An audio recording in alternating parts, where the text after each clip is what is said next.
Hello, everyone. I'm Colonel Art Primus, Director of Admissions at the United States Air Force Academy. I want to thank you for your time with us today, and I also want to congratulate you on the appointment of your future cadet. But I also want to congratulate you. They could not have done it without your support. As you well know, applying to a military service academy is an arduous and complicated process. The application process, the medical requirements, the medical exam, the nomination process, and the candidate fitness assessment are all just a small part of a long and complicated application that they would not have been able to do without you. So today is about you. The next hour is about you. We hope to inform you on some of the parental programs that are be available to you as a parent or guardian of a future cadet. So please take this opportunity to learn what you can do to get involved and stay involved in our parental programs. Ask questions, seek answers, and become informed. Because as this journey continues, the smaller part was getting appointed to the Air Force Academy. The next 4 years are going to be challenging, and as much as you have shown your support for your future cadet during the application phase, this is another opportunity for you to be there with them. And I also want to thank you for all that you have done for your future cadet. Your cadet's going to need you over the next 4 years, so your involvement will help them succeed in a very challenging and arduous 4 years here at the Air Force Academy. They are all outstanding performers in all aspects of their high school careers. And we know they could not have done it without your support and your help. Whether it's driving them to events, whether it's just being a shoulder to cry on when they fell and stumbled through some of their activities, but you have always been there and you've always supported them and you have gotten to where they are today. So thank you for everything you have done in that aspect. Thank you again for your time today, and we hope you get a lot out of the next hour. Thank you. Again, hello and welcome to our parents panel today. As I said before, please keep all of your microphones off. You may keep your videos on during the presentation, but feel free to throw in any questions that you have in the chat. I will now hand it over to Mr. Peterson. All right, thanks, Lieutenant Arnold. Good morning, everyone, or good afternoon, depending on where you're located. I think my name says Joanne, that's my better half, so my name's not on anything here in the house. But I am Mike Peterson, and it's great to be with you today. It's an absolutely beautiful day in Colorado Springs. It's going to be mid-60s, tomorrow mid-70s, but a chance of snow next week, and that's kind of how it works here in Colorado Springs. So it's exciting to be with you today. I'll tell you a little bit about myself. I am an Academy grad. I graduated back in 1987, which is just a couple years ago. And then I had a fantastic 29-year career in the Air Force, including a teaching tour at the Academy in the mid-90s when I was a young captain. And following my retirement in 2016, I couldn't stay away from the Air Force. So about 6 months later, I became an Air Force civilian and came back to the Academy. So obviously, I love the institution. It's an amazing place, and it's great to work there. I've been on staff now. I'm on the headquarters staff in strategic communications for a little over 4 years now. And I'd like to tell you just a little bit about what we do. Strategic communications is broken down into two divisions. We have the outreach division, and that's where Marie and I work. And then we also have our branding and marketing division. On the outreach side, we stay busy, obviously, with messaging and communications. We have Marie as our parent liaison, and you'll hear from her in just a few seconds. We have our graduate liaison. We have the chief of executive communications, who's our speechwriter. We also oversee the entire visitor experience, which is pretty exciting here at the Academy. I'm not sure if you're aware, but we're going to be building a new visitor center in the not too distant future. And if you believe what you read in today's paper, we're going to break ground this summer. So that's exciting. And that new visitor center will be located down by the North Gate and I-25, which I think will be a real game changer for the Academy and the city of Colorado Springs. We also oversee the Planetarium, which was recently renovated in 2019, had an amazing first year, and then we had to shut it down for COVID. So we're super excited to open it back up again. It's like a mini IMAX, and so you're gonna really have to check it out. We got some fantastic movies in there, and we're excited to get that back up and running, hopefully a little later this summer. We also have on our staff our Chief of Government Relations, as you might imagine, with everybody getting some form of a nomination from a congressman or a senator. We have lots of interest from Congress. And so we have somebody on our staff who takes care of all those questions and requests for information. And we also have somebody that handles strategic engagement, all of our partnership and relationship building across the country, and all of the close work that we do with our 7 supporting foundations, to include the Association of Graduates. And of course, Bill Preston's on here today, and he's a good friend. And we kind of work hand in hand with the Association of Graduates as well as the Air Force Academy Foundation. So we stay busy. We've made some good progress in the last 4 years, but we have a lot of good work to do, and we're looking forward to communicating with you going forward. And we're also looking forward to some sort of return to normalcy at the Academy. As you can imagine, with COVID, we've been closed really to the public for the last year. And we're hopeful to start opening up, perhaps a little soft opening this summer for different events. Certainly in Processing Day, we're looking forward to seeing you out there and getting a chance to meet you, and most likely see you at Falcon Stadium at Doolittle Hall. And then again, Parents Weekend, we're keeping our fingers crossed. Things are looking really good for a full Parents Weekend on the Labor Day weekend. So more to follow on that. But again, we're looking forward to meeting you and getting you out here to the Air Force Academy. So as I mentioned before, you're going to be hearing from us quite a bit, whether it's email or virtual meetings or hopefully in person. We're hoping to get out on the road again and get our senior leaders out on the road again to meet you at different events around the country. But you're definitely going to be hearing a lot from Marie Nikovitz, who's our wonderful parent liaison. And I'm going to introduce her and turn it over to her at this time. Again, thanks so much for the chance to talk with you today, and I look forward to meeting you in person. Marie, over to you. Thank you. As Ms. Peterson mentioned, my name is Rosemary Nikovitz. I go by Marie, and I'm just waiting for my slides. There we go. And with me tonight today is Mr. Bill Preston from the Association of Graduates. We are opposite sides of a coin, we like to say. We work so closely together to help support parents. So you'll be hearing a little bit from him as well. Next slide, please. As you all know, we have been working within this COVID environment for the last year. And you're going to hear this a lot, and so will your appointee. Flexibility is the key to air and space power. So we ask that you remain flexible as we work and try to plan events through this COVID environment. We do have a coronavirus website, so you might want to check that out. We recently put a town hall on vaccinations if you want to look that up. But please know that safety is our first priority. Safety for, of course, the local area, for our staff, and most importantly for the cadets, because that's our mission. Our mission is to graduate and commission second lieutenants. So everything we do here at Usafa is for that mission. On Iday, your parents are allowed to drop them off. It's going to be similar to 2024 last year, where you're just going to drop them off at the curb and off they go. So say your goodbyes previously to that. So because it'll have to be a quick bye. Don't get out of the car. They get out and then they go. So just keep that in mind. We're hoping to have a parent program at the football stadium because it's big enough for social distancing and stuff. So more information as we flesh out all these for Iday plans will be sent out. But most likely it will have a parent program there, and then at Doolittle Hall is where the Association of Graduates is. And normally the Colorado Parent Club also hosts a picnic for all the parents. So we're hoping to have that again, and you can write a first letter and they hand deliver it to the basics the very next day. So they get a letter right away from you.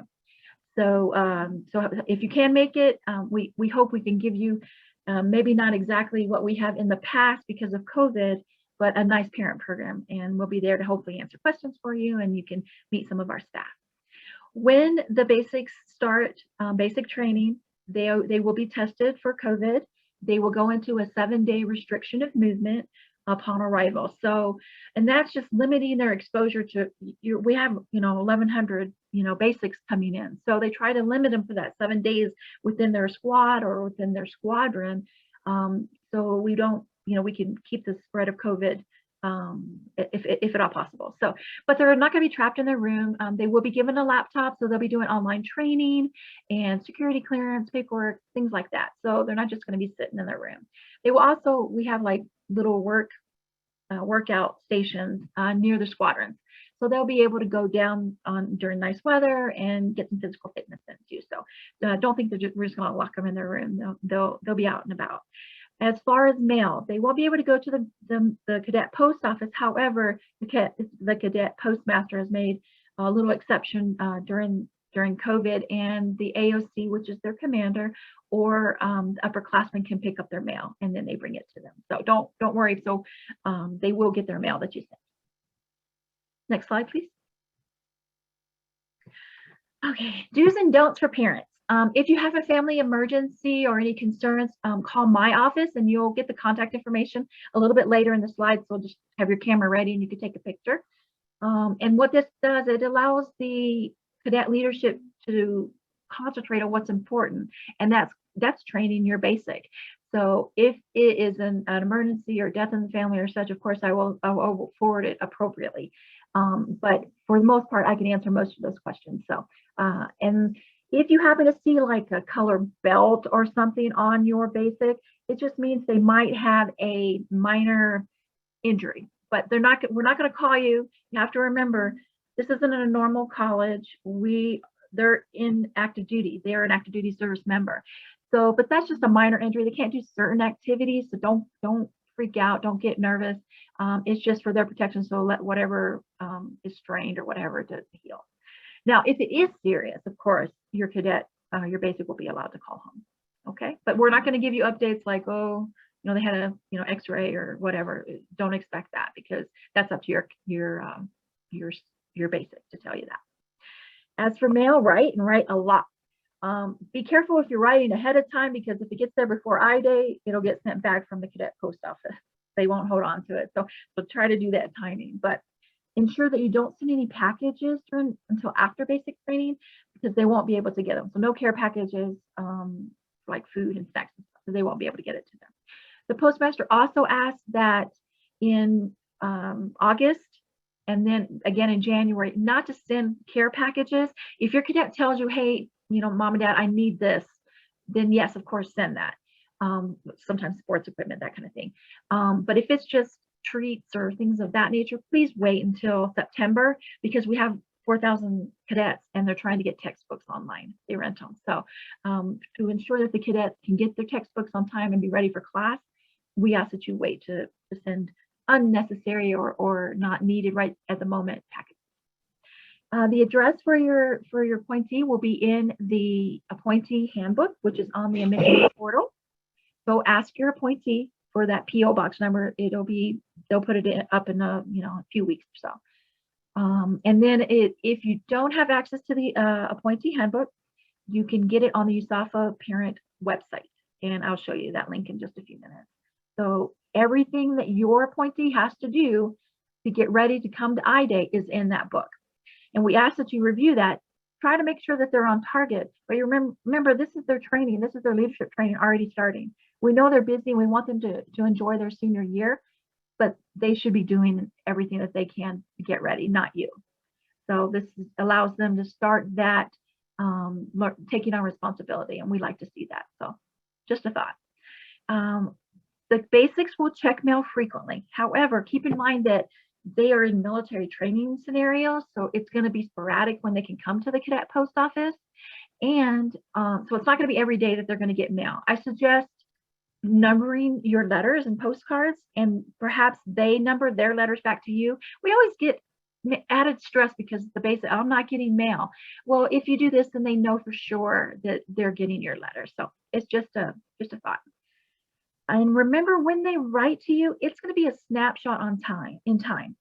It might be a bad day, so they're just like, I hate it here, but just keep encouraging them that it's only a short time, classes will start soon, and just, you wanted this for so long, you worked so hard, that kind of thing. So just keep that encouragement on, and just know that although you might get a worrisome letter, the next letter might be fine because they went out to Jack's Valley and did the ropes course and they loved it. So just keep that in mind.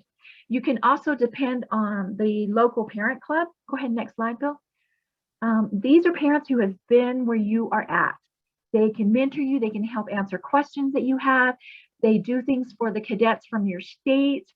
So I suggest, if you haven't already filled out a local parent club form, release, please do so. They are on the admissions portal that your appointee can download.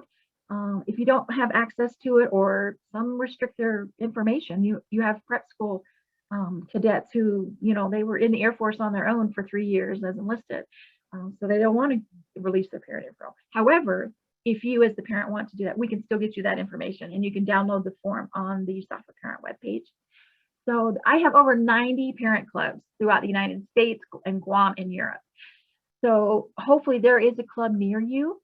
And if you aren't near a parent club listing, and you can find this listing on the Usafa parent webpage. So please take a look. There's lots of information on that for the links to the parent clubs, the spirit committees, and of course, frequently asked questions. So we recently established the virtual parent club. It's not to take the place of the local parent club, because you just can't, because the benefit for the parent club for you is immeasurable. That one-on-one FaceTime mentorship, and you have somebody direct that you can go ask questions. It's just great, and I couldn't do it without them. And there's also the 2025 Spirit Committee on Facebook page. So if you have Facebook and you want to join that, the admins there, I send emails directly to them, and I monitor the page and try to answer questions, and I post there as well. So that would be a good resource if you happen to have Facebook. You can join that as well. And then for the Association of Graduates, there is a release on the admissions portal. I highly suggest you do that and you join, because not only do they support your basic while they're here, but they support you with WebGuide and such. And Bill's going to go over that in a little bit. It's a wonderful program, because you're not going to see your cadet. You're not going to talk to them, right? But with WebGuide, you get to see what they're going through, and you get to see pictures and such. So it's a great program, and highly suggest that you release that information to the Association of Graduates as well.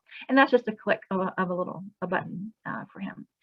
And if you look at the link, you'll see the Association of Graduate Parent Programs for their program. So if you want to take a quick step, if you haven't already done that, that'd be great.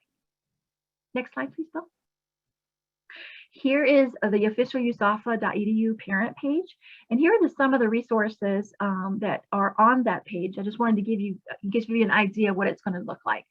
You see the parent guide for this year. I'm working on next year's, but we just got the academic calendar, so that finally got approved. So I'm trying to update that accordingly. So it will be posted as soon as it gets approved. The 2025 appointee booklet is there, like I mentioned, and that'll give you all the information that your appointee needs to get here. So the sponsor family program, just to give you a heads up, it's a voluntary program. If you're local within 50 miles, you can become a member of that to be a sponsor family for your cadet. But just remember, or if you have a family friend or family in the area, you have to request your basic, and your basic has to request that family to be able to sponsor family. So, and the sponsor family is a home away from home. They incur all the costs, food or what have you, and it allows the cadets to get away from the campus. So it's kind of like a mom and dad locally when you can't be here. So it's a wonderful program. And then you'll see on the bottom left-hand side is important dates for parents. So I try to keep that updated, and I have it a little bit on the later slide, so you'll get a closer look at that. On the right-hand side, the top two guides are, we're a college, we have the same issues that colleges have. So we recommend you take a look at these guides. It's a guide to difficult conversations, and then a specific guide with college students and alcohol. So if you need that, these resources are there so you can have conversations before they get here. So hopefully they won't have any issues when they get here. And then the links to the Association of Graduates Parent Portal and the foundation is there as well. Next slide, please. Here's our frequently asked questions that I mentioned earlier. As you can see, it's main headed topics. If you search, it doesn't work really well, the program that we use for our website. So I try to make it as simple as I can so that you can find it. So next question, Bill, or next slide, please. Okay, I dropped down for basic training and in processing. These are the commonly asked questions that I get. So hopefully that can help answer questions that you may have. But between the appointee guide, that parent guide, and the frequently asked questions, you can find almost any answer that you may need. And of course, if you don't have it, you can go to your local parent club president, you can go to Bill or myself, whoever happens to own that question, we'll just shoot it over to who's responsible for it, and we'll get that answer for you. But just to give you an idea on what the frequently asked questions is. Next slide, please. Here are the important dates coming up for parents. And again, that's the PDF file that you'll be able to download as well. I highlighted in red when the cadets are going to be able to call home. So have your cell phone ready. And this is new this year. They will be able to call home on Iday. This is not a normal occurrence. If you're unable to bring your appointee, you'll be able to talk to them and know that they may arrive safe and everything. So, and normally there is a swearing in ceremony the very next day, and parents are invited, and it's at the parade field. It's ceremonial, and the commandant swears them all in at the same time. But because of COVID, we just can't do it this year. So it has been moved until the 10th of July. So I don't know if it's going to be open for guests yet. Hope it will be, but I'm not sure. But it will be video recorded, and I'm not sure if it's streamed yet, but as soon as I find out, I'll let you know. And they will be able to call home that day as well. Marching out to Jacks Valley, that is another event that is normally open to parents if they're close by, where they march down the road all the way to Jacks Valley. And what that is a deployed location. They're going to do obstacle courses, and that's where they're going to, crawl in the mud and all that fun stuff. But I don't know exactly how that's going to look this year because of COVID. Normally they all march together and they all return together. So once I get that information, I can let you know. And again, on the 24th, they will have their cell phones and they'll be able to call back. Basic training will end on the 30th of July. And normally they'll have their cell phones after that. After basic training ends, they normally have their cell phones all the time. But just remember, they're not going to have a lot of time. So they're going to be juggling, getting ready, moving to their new dormitories for the academic year and all that. So just keep that in mind if they don't reply as quick as you would like. Acceptance Day Parade, that is normally open to guests, and we're hopeful that it will be again this year, and it's right before classes start. And it's a really neat parade. It is a V-shaped parade where the basics are going to be joining into the cadet wing. And then you won't see anything like that until they graduate, when as a senior, they leave the cadet wing. So it's a really neat parade. So if you're able to, you can come out for hopefully, and I will let you know for sure. But either way, it'll be recorded and streamed. Dually Day Out is when the basics will meet their sponsor family. It's not for parents to come, so please don't. This is for them, given the opportunity to hopefully get away from campus. But again, it's going to depend on the COVID situation. Last year, they couldn't leave the campus, so the sponsor families came to campus just because of COVID. So we're hoping that they'll be able to get off campus and relax, and they'll be able to call home, of course, as well. If you have scholarship checks, the 18th of August, that's for like 529 accounts or scholarships, etc. They can use that here. It will be going to, they get an interest-free loan, and that pays for their uniform and their laptop and such. So if your cadet has a scholarship, you can submit that paperwork, and the information is in the parent guide as well, and in the frequently asked questions. And then mail it to our cadet pay, and it'll take down that loan, and they'll have more money in their paycheck, monthly paycheck. So if you have any questions, I can point you in the right direction. Parents Weekend is tentatively was supposed to be the 3rd through the 6th of September. Don't know exactly what that's going to look like yet, but we're hopeful. We had to cancel it last year, but with reunions for alumni, it looks like we're going to be able to have them in the fall. So we're hopeful we'll be able to have a Parents Weekend as well. So main activities will be on the Friday beforehand of Labor Day weekend. You'll be able to normally, this is a normal situation, so please bear with me, but you'll be able to go with your cadet. You'll see a parade. You'll go in and you see their dorm rooms, the academic buildings, the athletics area. So you'll be able to see their campus and talk to their commander, who we call an AOC, and AMTs, which are first sergeants. So keep us on your crossed. That's what we're hoping for. So next slide, please, Bill. Okay. There are always rumors, especially on Facebook. We all are familiar with that. If you have any concerns, of course, you can go to your local parent club. You can always come to me or Bill, and we will try to answer that for you, to let you know, yes, it's true. I mean, it could be an upperclassman parent who, okay, that's the way we used to do it, but we're not doing it this year because of COVID or what have you. So things change. So if you have any concerns or questions that you may have, please just you can send them to me, you can send them to Bill, and we'll get them to the right, we'll answer them, or we'll get them to the right POC. So just know that we're here for you. The Usafa is the only service academy that has a full-time civil servant parent liaison. So I'm here for you. So please know that just contact me and I'll help as much as I can. Other service academies have it as an additional duty. So try not to stress. I know it's hard, especially if you're coming from a non-military background. But just know that we're all in this together, and we'll help you through this transition as you become a military family. Next slide, please. I'm going to turn it over to my cohort in crime, Mr. Bill Preston. Well, hi everybody. I am trying to get my computer at the very end decided not to go to the next slide. So I'm going to ask you to bear with me a second while I yell at it, and then we will move on here.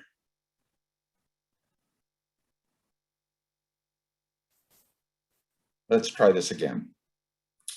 Well, good morning or good afternoon, depending on where you are in the country. It looks like we have over almost 225 families on this call, and that's really exciting. So thank you for sharing your Saturday with us. I represent the opposite side of the same coin as Marie mentioned. My name is Bill Preston, and I'm the Director of Parent and Chapter Programs for the Association of Graduates. As Marie mentioned, if this was a normal college, the parent programs office would be located in one office, but it's not, it's the military. And so there are the rules and regulations much higher than what other colleges have to follow. And so it really takes two different offices to give you the services that we want to provide you.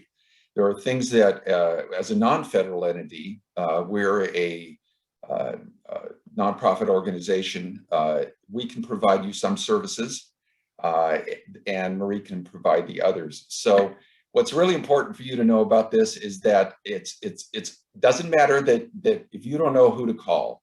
As Marie mentioned, if you call one of us, we know the rules. So we're going to get you where you need to be. Together, we make that we are an excellent example of the private sector and the government working together.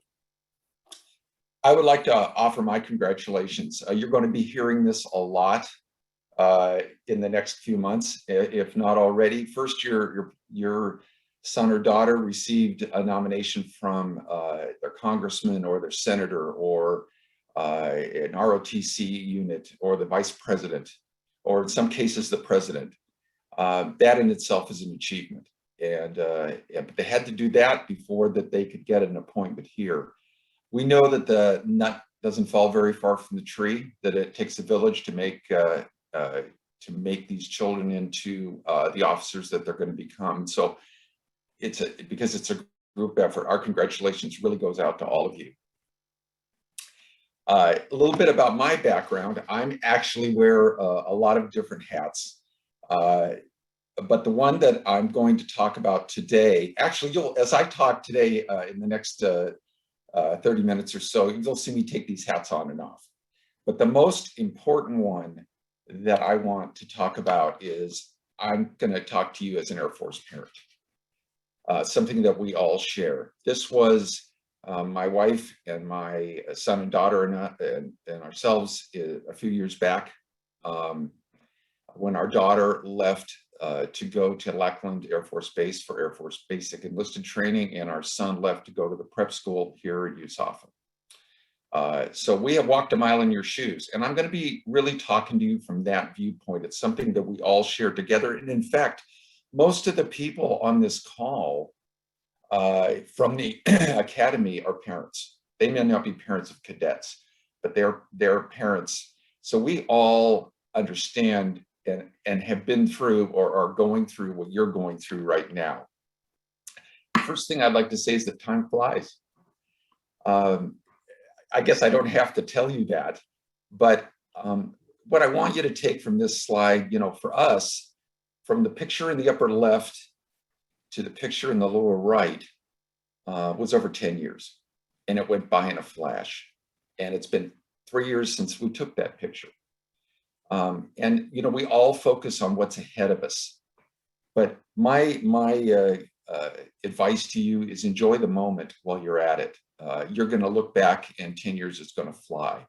So make a lot of memories. One of the things we're going to do with one of the AOG programs I'll talk about is we'll help you capture some of those memories. But make a lot of memories and understand that it's going to go by really fast. That being said, this is one of those times of transition for your children.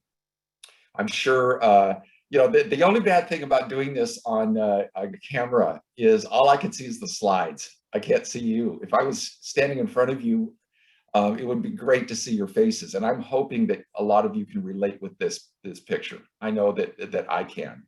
And we're going to be talking today. You've already heard it. We're going to be talking a lot about transition today and your role in it. That's really why we have you all here together. Life is a process. Now, I don't know about you, but I'll bet that a lot of you have a picture like the upper left on your refrigerator, which is where I got mine. And time, as we know, passes really quickly. But it's a transition process from the beginning when our children needed a lot more from us to now, as we begin to let them move on to the next part of their lives. It is our responsibility as parents to support that transition. You're going to hear me say this more than once. You all, as you're watching this, as parents, have a decision to make.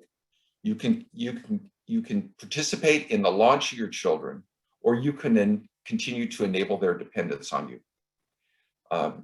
It's going to be a lot harder, and the decision that you make now on that, what part you want to play in that role, we're asking you to help support that transition. As I said, your roles are going to change. And what I love about these pictures is I'm betting that I'm talking to, yes, your parents, but I'm also talking to PTA presidents and homeschool teachers and soccer moms and Little League coaches and band boosters and maybe JROTC instructors. All of you have worn many, many hats. But the thing that they've had in common is they're all about active participation in your children's lives. And that is about to change now. You're going to move from active participation to passive support. And it needs to be a conscious decision on your part. I don't want you to feel like, well, it's happening to me, like we're taking something away from you. You are participating in the launching, but you have to understand that your role is different. And you're going to have some feelings about it. Some of you are going to have feelings about it right now, he said, putting his therapist hat on. But you have some tasks. Your children have to get ready to move on to the military, and you have a task of accepting the reality that things are going to change. You're going to have some feelings about it. You're going to have to adjust to the new environment and invest in a new reality. And we see all the time that is a struggle for some folks. You're programmed to be in a certain role with your children, and you try to continue that as they move on to the military. And the more you do that, the harder it's going to be for them and for you. Now, if you, normally I ask for hands here, but part of that transition is parents. We all do it. It's knowing that they're going to be okay. And how do we do that? How do we let them go? Well, if you go to a civilian college, and we know that maybe 60 to 65%, and sometimes as high as 70% of families don't have prior military background when they come to a service academy. So many of you may have launched other children or have been launched this way in your life, in your past lives, to move on to the first day of college. That's part of their ritual of transition. Look at all these pictures. It's dorm rooms and moving in and helping them get settled, because it helps you get settled knowing that they are. Well, it's going to be a little different for you. Now, these are pictures from in processing day last year. And I put these up because it's already been alluded to. It's going to be different. You know, in past years, in processing was a little bit of a family affair, at least the drop-off portion was. But this is what it's going to look like. And while you're going to hear that, we haven't finalized everything, I feel pretty confident that this is what you're going to see. It's going to be a drop-off. Parents won't be getting out of the car. Look at that picture on the upper left. This is what you can expect if you come out. And while there will be programs for you after the drop-off, this is it. So say your goodbyes. Don't wait till you're in the car. Remember, the transition to leaving starts now. So making sure that you get it all said and done during these last couple of months is really important, because, as I said, this is what in processing day is going to look like. Here is what's not going to change and has not changed in the military for millennia, is for your students, when you drop them off, they're going to go from your loving arms on the left to the encouraging arms on the lower right in about an hour. So they need to be prepared for that, and you're not going to be there for that. And here's what else is not going to change. Within a couple of weeks from the time we start here on the left, they're going to go through this.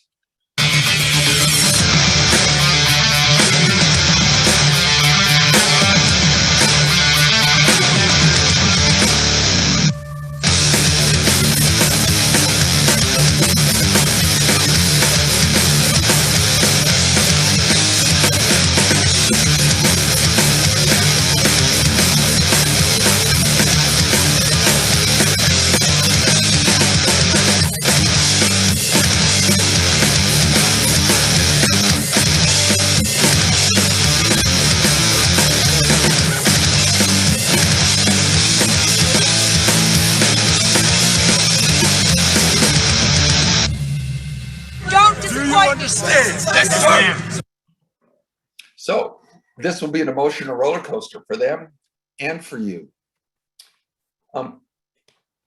Everyone is going to have to learn a new language also. So on top of all the stress of everything I just showed you, as I said, maybe 60 to 70% of you do not have a military background.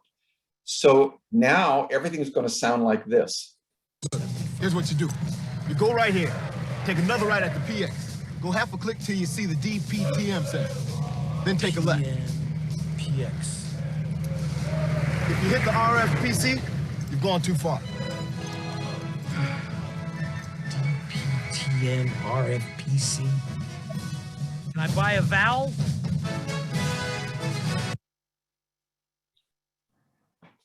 Let's talk about launching now. Now that we've learned a new language and we've set our expectations, these are today's appointees. This is Generation Z. What's important to know about your children is, first of all, they're not millennials. They have a whole different mindset. And they're the first generation to spend their entire adolescence with a smartphone. So they're very, very technology reliant, very, very connected. And you know, here's another thing for us all to keep in mind. You know, our hats go off to them because, you know, none of them were born, or very few, I should say, were born during when 9/11 actually happened. For them, although it feels real to them, and we talk about it, it's for me, remembering World War II or the Korean War. I wasn't born then. I know all about it. I studied it in school. I've watched all the movies. I've read all the books. I feel like I experienced it, but it's an intellectual experience, not an emotional experience for me. So they have a very different mindset. But here's the best part about this. And this is where some of your anxiety may come from. These are the kind of things that your children have already done. Just like you were the soccer parents and the coaches, they were Boy and Girl Scout leaders. They were Eagle Scouts. They've been to Boys and Girls State. They've taken on top leadership positions. They've been in JROTC. They've been top students. They are all athletes. And why do I know this? Well, I can speak for the admissions folks who are watching this and will be answering some of your questions. Many of those folks have spent the last 6 months reading and evaluating your students' files. They know all about them. And as I put it here in the graphic, all of your children have already demonstrated the character, leadership, motivation, and resilience to be successful here, or you would be on this call. But they've also had an awful lot of parental support. And I'm always, when I put this graphic up, I like to just wait for a minute. What this graphic really means is they've done a lot. They've had a lot of success.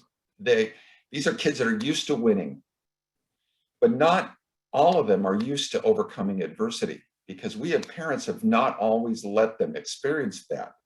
And in some cases, this can be the result. When I was a kid, I always won the gold medal on the school's track team.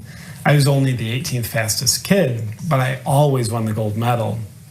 So did everyone else on the team and the opposing team, because we were all the best. What that taught me is that hard work and determination are severe forms of abuse. I learned that I don't need to put effort into being great at something, because I can just have people tell me that I'm great at that something instead. I'm great at everything I do. Well, prepare yourself. And hopefully you've prepared them, because failure is the mother of learning.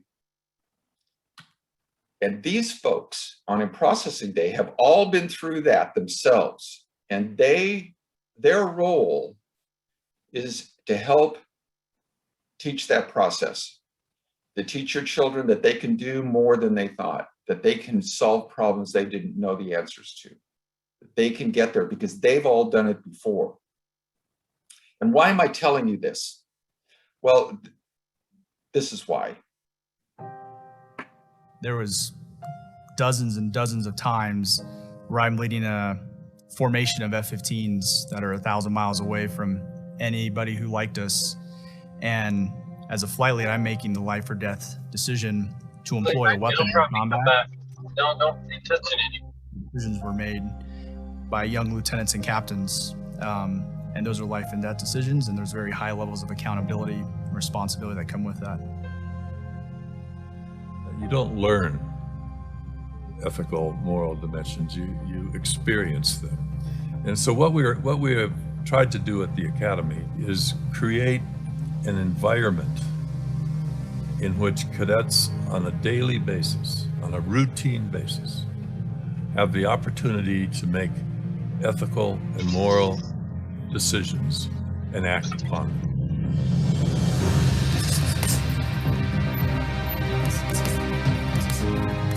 The Academy does put us in these type of programs that have an immense amount of responsibility to all the more prepare us as an Air Force officer. I think it's really important that we apply it. We can be, PowerPointed to death or, lectured on leadership or taking care of airmen, but we really don't see it until we actually do it. So whether, again, that's in the squadron or, down at the airfield or in the boxing ring even, I think that's really important as far as application.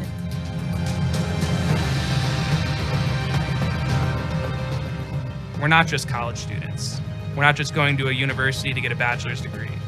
What we're doing will be implemented and will put us in a position to make life or death decisions that could involve our own safety and undoubtedly the safety of others.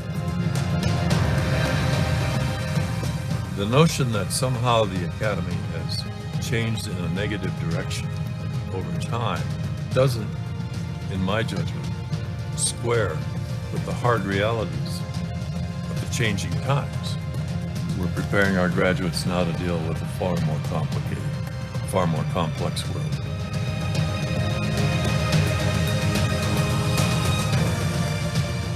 For me, the Air Force Academy absolutely instilled a fight to win mentality. Some things that we do in the Air Force, the Academy prepares us for, losing is not an option. So it's important that we, as cadets and alumni of the Academy, have that mentality, that there is instances in our professional careers where we just don't lose. It's not possible. It's not an option. So that's the mission, and we as parents, our mission is to get behind that concept.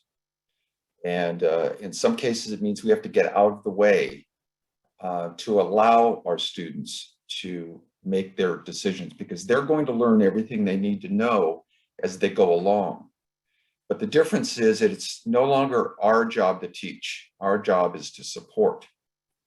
And I say this because your active role in this is to encourage them to look for their solutions now at the Academy with their fellow cadets and with those appointed over them and their instructors. So while they're tended to teach them that calling home is not necessarily the choice, the transition is for them to now begin to depend on those in their chain of command, in their support role, to look to their new team. And it's hard because we're used to being that source, and it's fulfilling to be that source as a parent. But for them to be successful, now it's time for us to take that role in the transition. If you have your microphone on, please mute it. Thank you. So here's where they're headed from in-processing day to the reaching of their dreams. They have to get through all of these things. And yes, I'm beating this to death.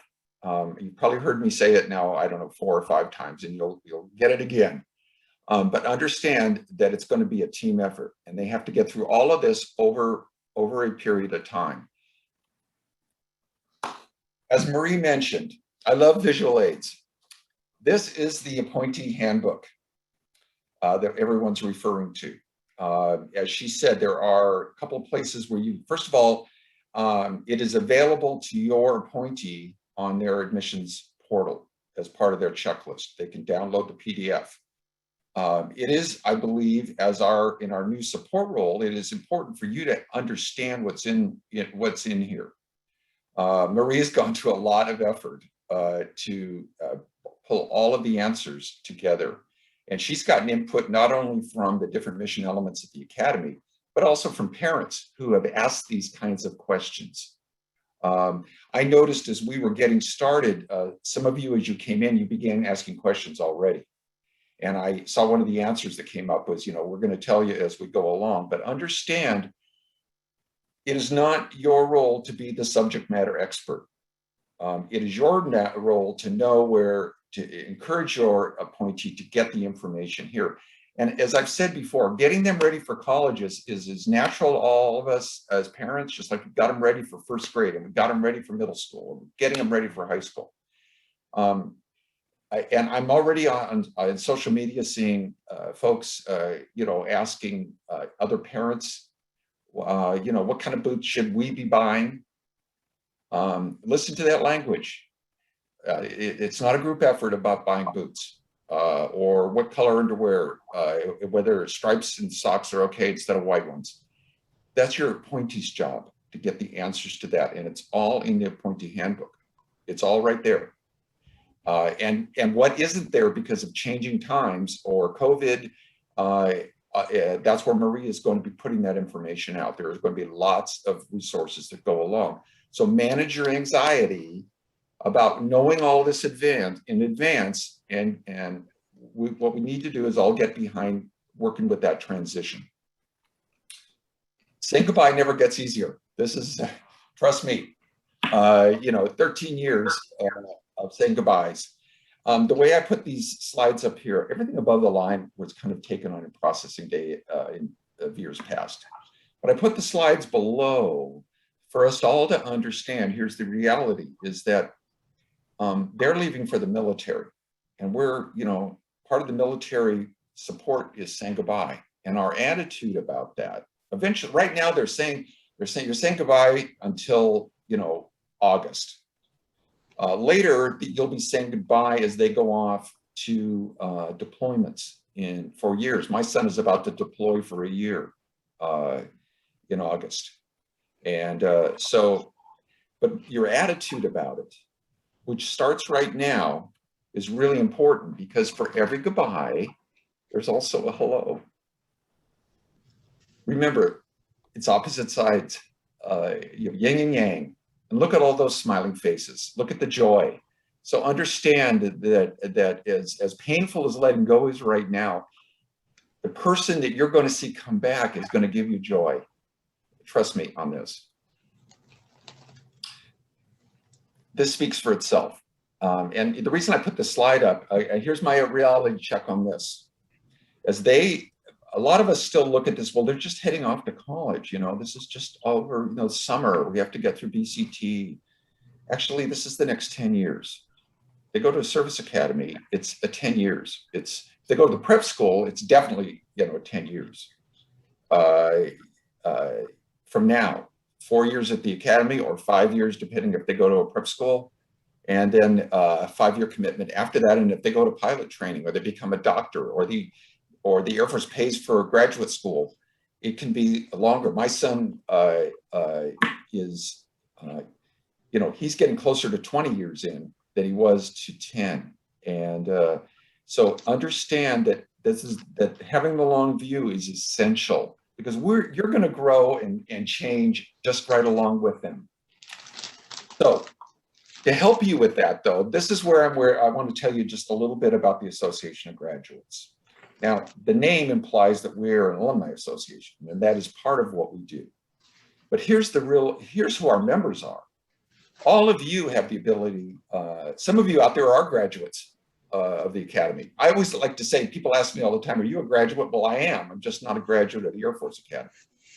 But we have alumni, graduates, cadets, parents, friends. Those are our members. And we all have the same mission, and that's to support the Academy and the cadets that are there, to serve our membership communities and to preserve and promote heritage.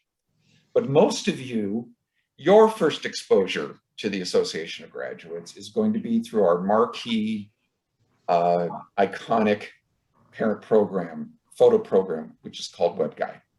A lot of people here think you're joining WebGuy. Actually, no, it's a benefit of membership in the Association of Graduates. But basically, we're going to be your eyes and ears for the next 4 years to help you with that transition. And here's a little more about that.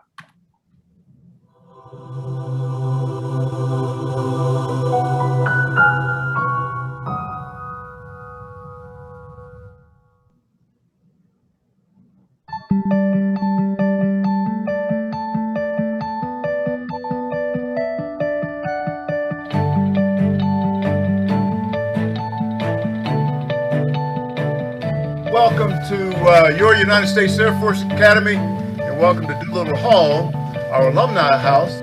Such a unique experience. These 4 years of their life are something that's completely going to change them. Now, I'm a parent of a cadet who graduated. Have you ever tried to get information out of your kids? They're busy living their lives. Very few programs allow you to look in while it's going on. And WebGuy for a parent is one of those connections.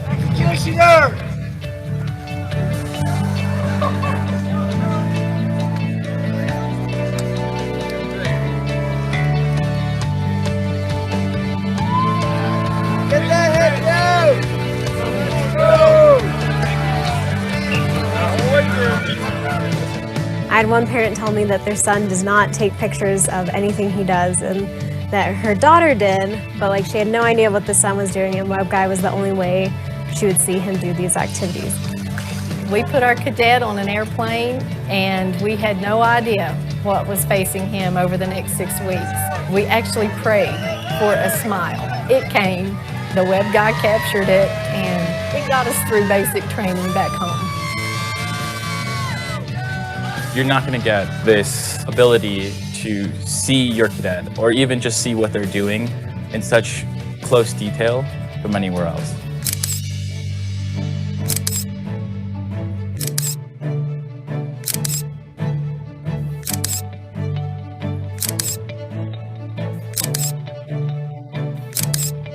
We know what it's like to be on the other end. So in a sense, we're your representatives, watching over your kid for you.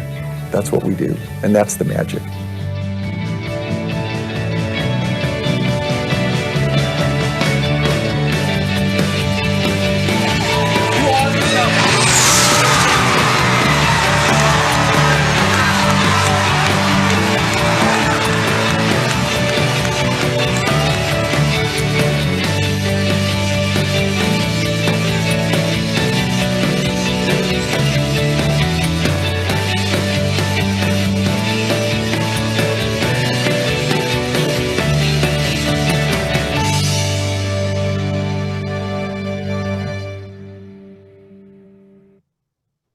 So as I conclude here, I'd like to, this may seem like a strange slide to put up considering you're all appointee families, but the Service Academy life is not for everyone. There are lots of ways and paths to serve, to become an officer or enlist in the military.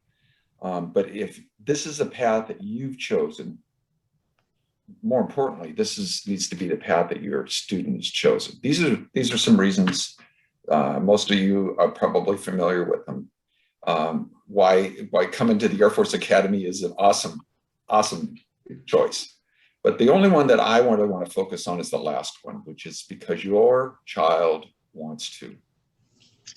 When my son was considering coming to the academy, I asked him, there's other ways to do this. You always wanted to fly jets, but you don't have to go to the Air Force Academy. You can go to our civilian college and have a more traditional experience. And his answer was, well, I want to do it because it's hard. I want to say that I did something that was not everybody could do. Well, that was a great answer for me. And so that's the answer. And it can't be because you want to. You got to look in that mirror.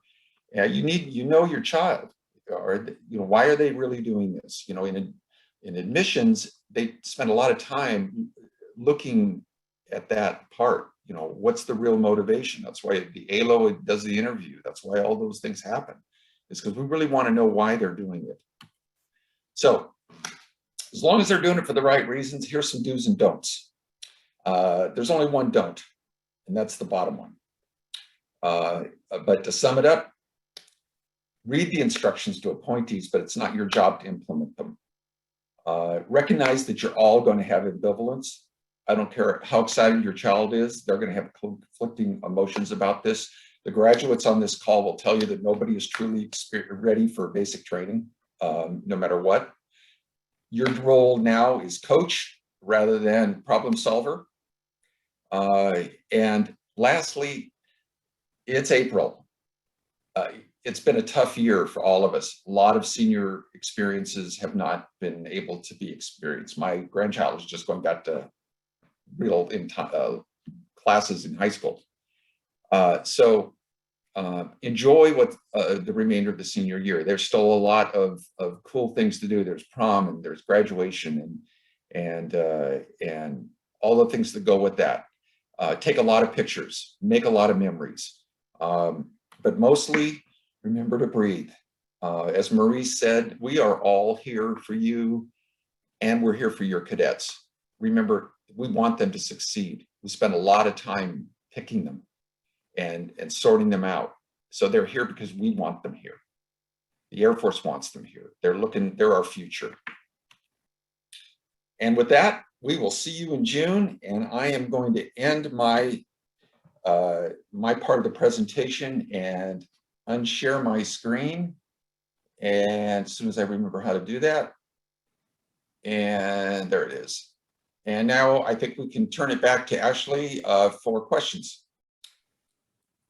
Yes, thank you both for coming on and presenting on that. That was really awesome. And I hope that all the parents and guardians out there got insightful information. I know there was a couple of questions in the chat about whether or not this information will be shared. We are recording this session right now, so we will link that later on after we have developed it. So hold on for that information at this moment. So during the presentation, I tried really hard to keep up with all of the questions, and I think I pretty much hit all of them. But again, right now is the live Q&A, so feel free to throw in any more questions that you may have. We have a really great panel on today, and I know that we have a counselor on as well. I think it's Miss Heidi Jensen. If you don't mind coming on and just introducing yourself to the parents, she can also help answer those admissions and appointee handbook related questions too. Hi, good morning, everyone. I'm Heidi Jensen. I am a team lead for Blue Team in our admissions department. We have been working hard with your appointees to get them to this point. We process the applications, make sure we connect them to the right people for their questions. Whatever questions you have regarding the process, I hope to be able to answer those. Perfect, thank you, ma'am. And I see we are getting new questions in the chat. So I will go back up to where I ended at, which I think is this question of, will cadets be filling out W-4 forms on Iday? Does anyone on the panel know the answer to that?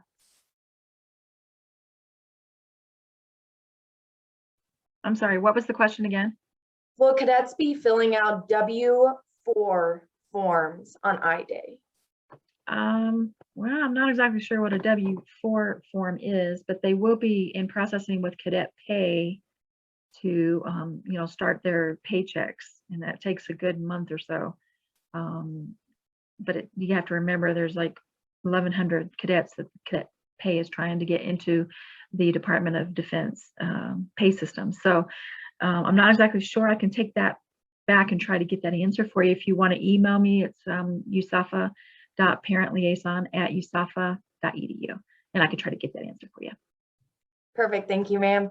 Our next question is, if COVID vaccinations will be required, which vaccinations will be offered / administered?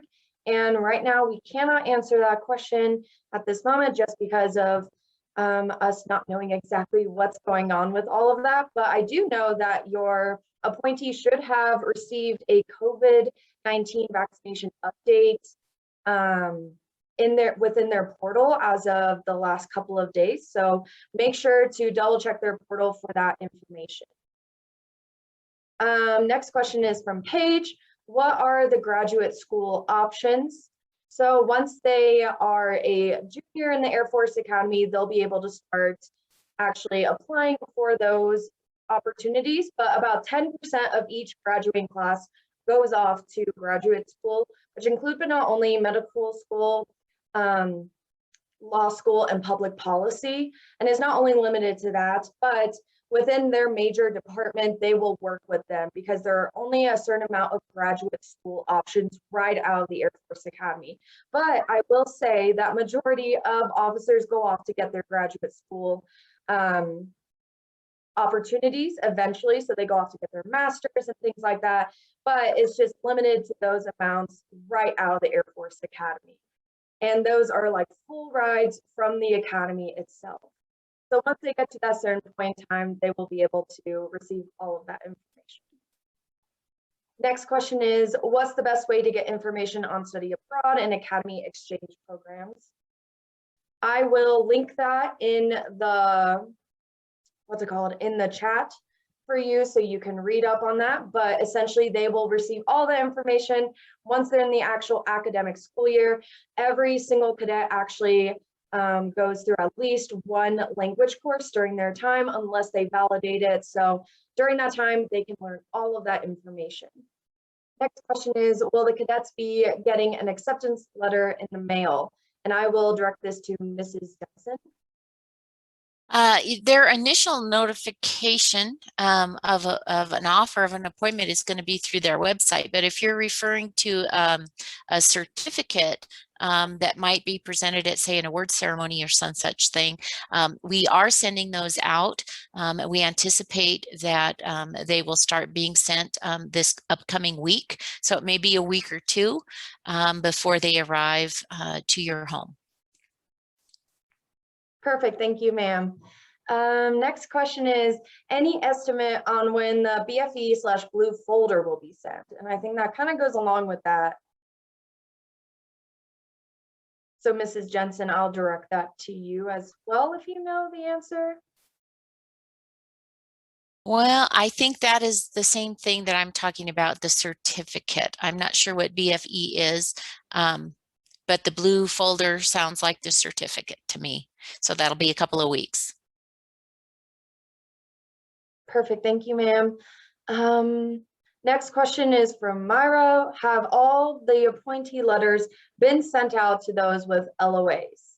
And I will also direct this to Mrs. Johnson. I'm going to say that the vast majority have gone out.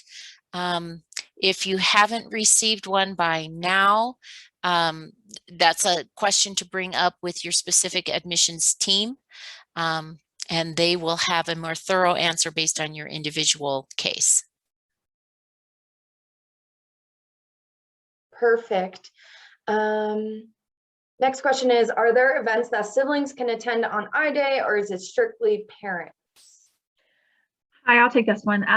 No, normally we have siblings come as well, and they'll just go with the activities with the parents. It's not going to be separate. You'll all be together. But yes, all family members. Yes, even though it says parents weekend, it's not just specifically for parents. You know, it's open for guardians, it's open for grandparents, it's open for significant others.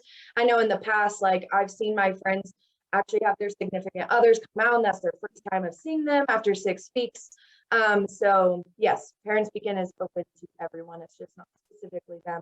And then they clarified the W-4 is a payroll form. I'm sure they will. Otherwise, you know, cadet pay we have to process it for them to get paid for direct deposit and such. So I'm assuming yes. So next question is, as a legacy, is my son able to request his father's squadron? And yes. I actually did this for myself. My dad was an 83 grad, and he came in 5 and then graduated out of 20, and I was actually able to decide between the two.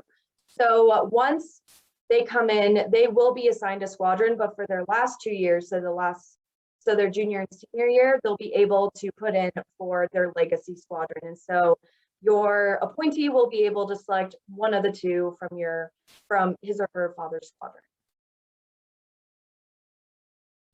Next question from Chris is, understand there's a lot of uncertainty to whether or not parents can attend certain events due to COVID, but when will a final determination be made? For travel logistics, knowing as soon as possible is best for those preparing to travel to Colorado. We understand that. Unfortunately, we just don't know. So as soon as senior leaders can make that determination, we will get the word out as quickly as possible. So yeah, just be flexible. Don't make any non-refundable tickets or that can't be changed or anything of that nature. And as soon as the decision has been made, we'll get that word out. Perfect, thank you, ma'am. Next question is, my daughter is 17 and won't turn 18 until August, so she is not able to create a bank account unless it's joined. How should I go about this?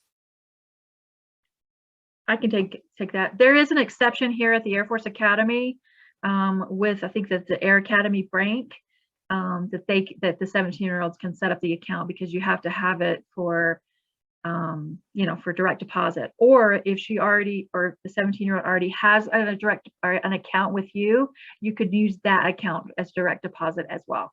It doesn't have to be here. It's just convenient if for access. But if they already have an account, then you can use that as well. Perfect, thank you, ma'am. The next question kind of goes along with that, which is how do cadets pay for personal expenses while at the academy? Should they have a debit card, cash, bank account, Colorado Springs? Is there a bank on the academy grounds? How is payroll dispersed? So I can help answer some of these. For personal expenses, every single month, cadets are given a monthly stipend. And so essentially how I like to think about it is that they're getting paid to go to school, which is really nice in itself, but they can use that monthly stipend to, pay for their personal expenses, whether it's on base or off base. And during that time, there is an actual bank on academy grounds, which is right below, which is on the ground level, on the terrazzo level of Saigon Hall, which is one of our dormitories here at the Air Force Academy. And it is, I'm blanking on which bank it is, but it's, I think it's Air Academy Bank, I think is. Okay. I think. Yes, majority of cadets usually go over to USAA during their time at the Air Force Academy, but I would say through that bank, they'll be able to have their own debit card, and they can choose whether or not they want to do cash or credit. So it's really up to them during their time. And then I think that's majority of the answer, but how is payroll dispersed?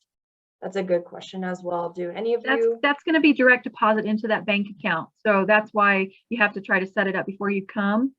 The cadet store does take credit card and cash. So again, that's up to your cadet's choice on what they want to have.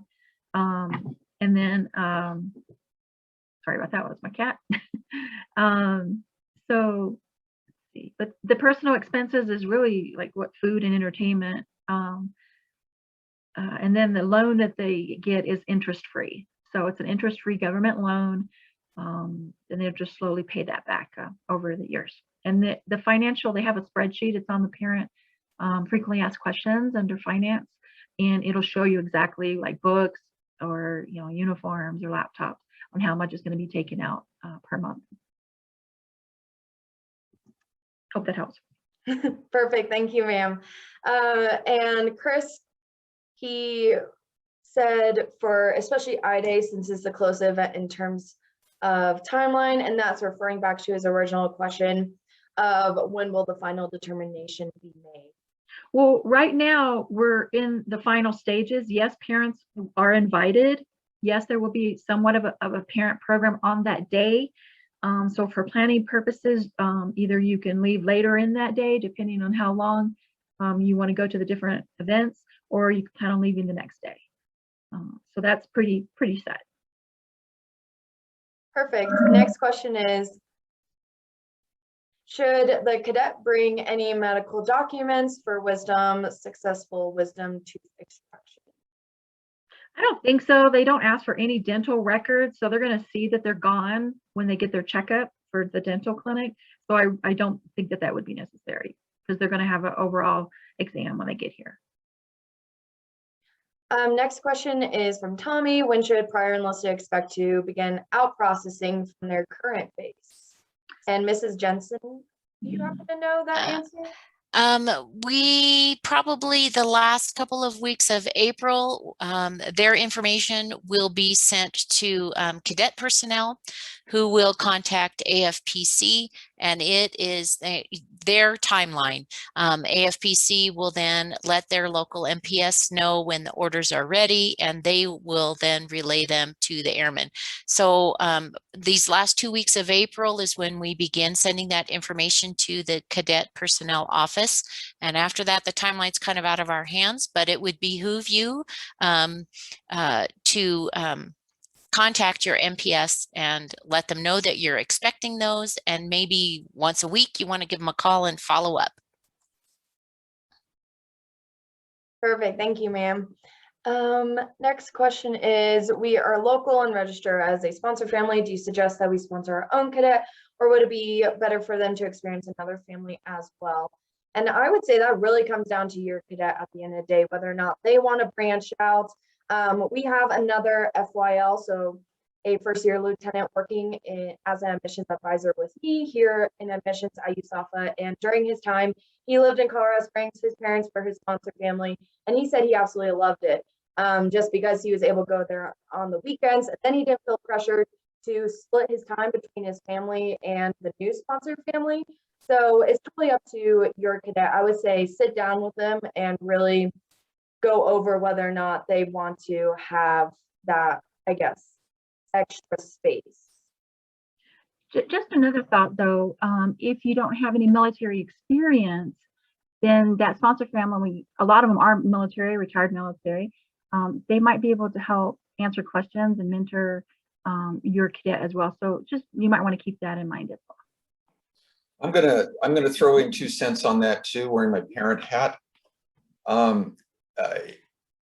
Building off what I said during my talk, understand that this is their decision, and as parents, I think it's really important that you let them know that you, if you live in the area, that they're welcome in your home. You want them there, but that's okay, whatever they choose.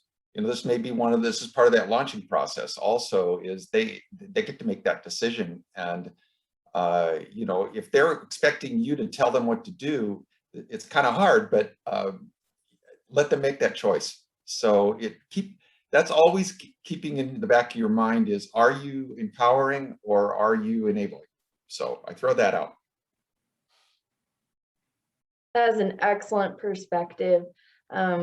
Definitely push your appointee to get out there, be independent, because once they're in the actual Air Force, they'll be moving to every 2 to 3 years. So they'll not always just be within the local area. So that's really important to note as well. And then the next question is, are clubs like skiing and off-base activities being allowed during COVID presently? So the way it's working at the Air Force Academy right now is that they have this phase system. So essentially it goes from phase 0 to phase 5, and phase 5 means they are in total lockdown. No one's able to leave, no one's able to come in. And then phase 0 means they can go wherever they want. They have to stay within the local area, but they are allowing skiing and snowboarding on the weekends. So it's either the local area or up to the mountain right now. And so right now, if I remember correctly, I think they are in phase 1 or phase 2 at this very moment. So they're able to go off base, they can go into restaurants, they can go to their sponsor families if they get it approved through their officer in charge within their squadron, also known as the AOC. So as of right now, it just really depends on what phase they're in. But during, let's say, phase 4, phase 5, they were not allowed for those off-base activities such as skiing and things like that. So it just really depends. If I could add to that, if you don't mind, Cadet Wing has opened up some clubs for on-base activities, because we have a lot of different clubs, but they of course have to have, you know, social distancing and mitigation plans. Some, depending on that, have been allowed to go to like competitions, some haven't. It really depends on the club and the plan that they have put together and the activities. So but as more of the cadets are getting vaccinated voluntarily, then, you know, the less restrictions there will be, hopefully. Exactly. The Air Force Academy does such a great job of making sure that the cadets aren't stuck in their dorms at all times, unless they're in total lockdown, obviously, for safety purposes. Next question is, what are the different membership AOG options? So I will hand this over to Mr. Preston. And which level is recommended to get web guide programs? Okay, I think we have 2 membership options, actually 3 if you count the prep school parents. But for the majority of parents, we have what's called the family plan. And it includes, there are 2 elements to the family plan. And they're not optional. It's one inclusive program, but it is 2 memberships.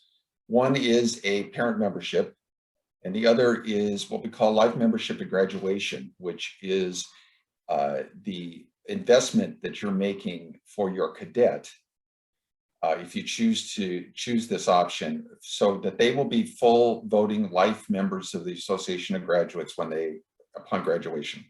They have some benefits, discounts. They get the magazine. They get certain things as cadets, but they get the whole enchilada when they graduate. And I talk about that investment because, and this is a little longer answer, but I'll give you my background again. I'm a veteran, and I understood the brother and sisterhood of the military and how valuable being a veteran is. And but a lot of cadets, when they're coming in, are, they don't get paid a lot. And even though paying for a life membership over 4 years is like $16 a month, when you're only making a small amount of money, that is a lot of money. And so what we saw was that a lot of cadets were canceling their membership. They worry about that later. Well, as a parent, I understood I didn't want my son to have to make that decision. So what I decided is that I knew the benefit later on when he was going to be looking for a job, when he was going out of the military, when he was going to want and need the benefits of being part of an alumni association. So I paid for it for him. When I got involved in membership at the AOG, I thought about that, and I wondered if other parents would feel the same way. And it turns out they do. So what we did is, because the web guy program is so popular, and if I may say so, essential in the beginning, we tied it together with that. And so we're trying to give you something for the future for your cadet and something for yourself during their time here. And so we created the family plan. It's $36 a month over a 48-month period. You can cancel after a year. You can cancel and get part of your money back if your cadet leaves. But we created that program. So that's the parent program. And so it's life membership for your cadet, cool stuff while you're here, and life membership for you as a parent once they move on. Because we're really hopeful that alumni parents play a big part. I'm a past parent club president. Look at me, I'm like still here, okay? I'm still serving in that way. And so I still want to be connected to the Academy. So that afforded me that ability. The other membership opportunity is for graduates. If you're a parent out there and you're already a member of the Association of Graduates, then this is a benefit that you already have.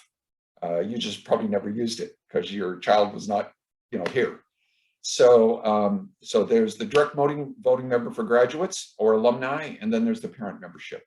So that's the two sides of that coin. And we'll be, I think hopefully you took my picture on my slide when I put it up, but we'll be happy to answer those questions if you call.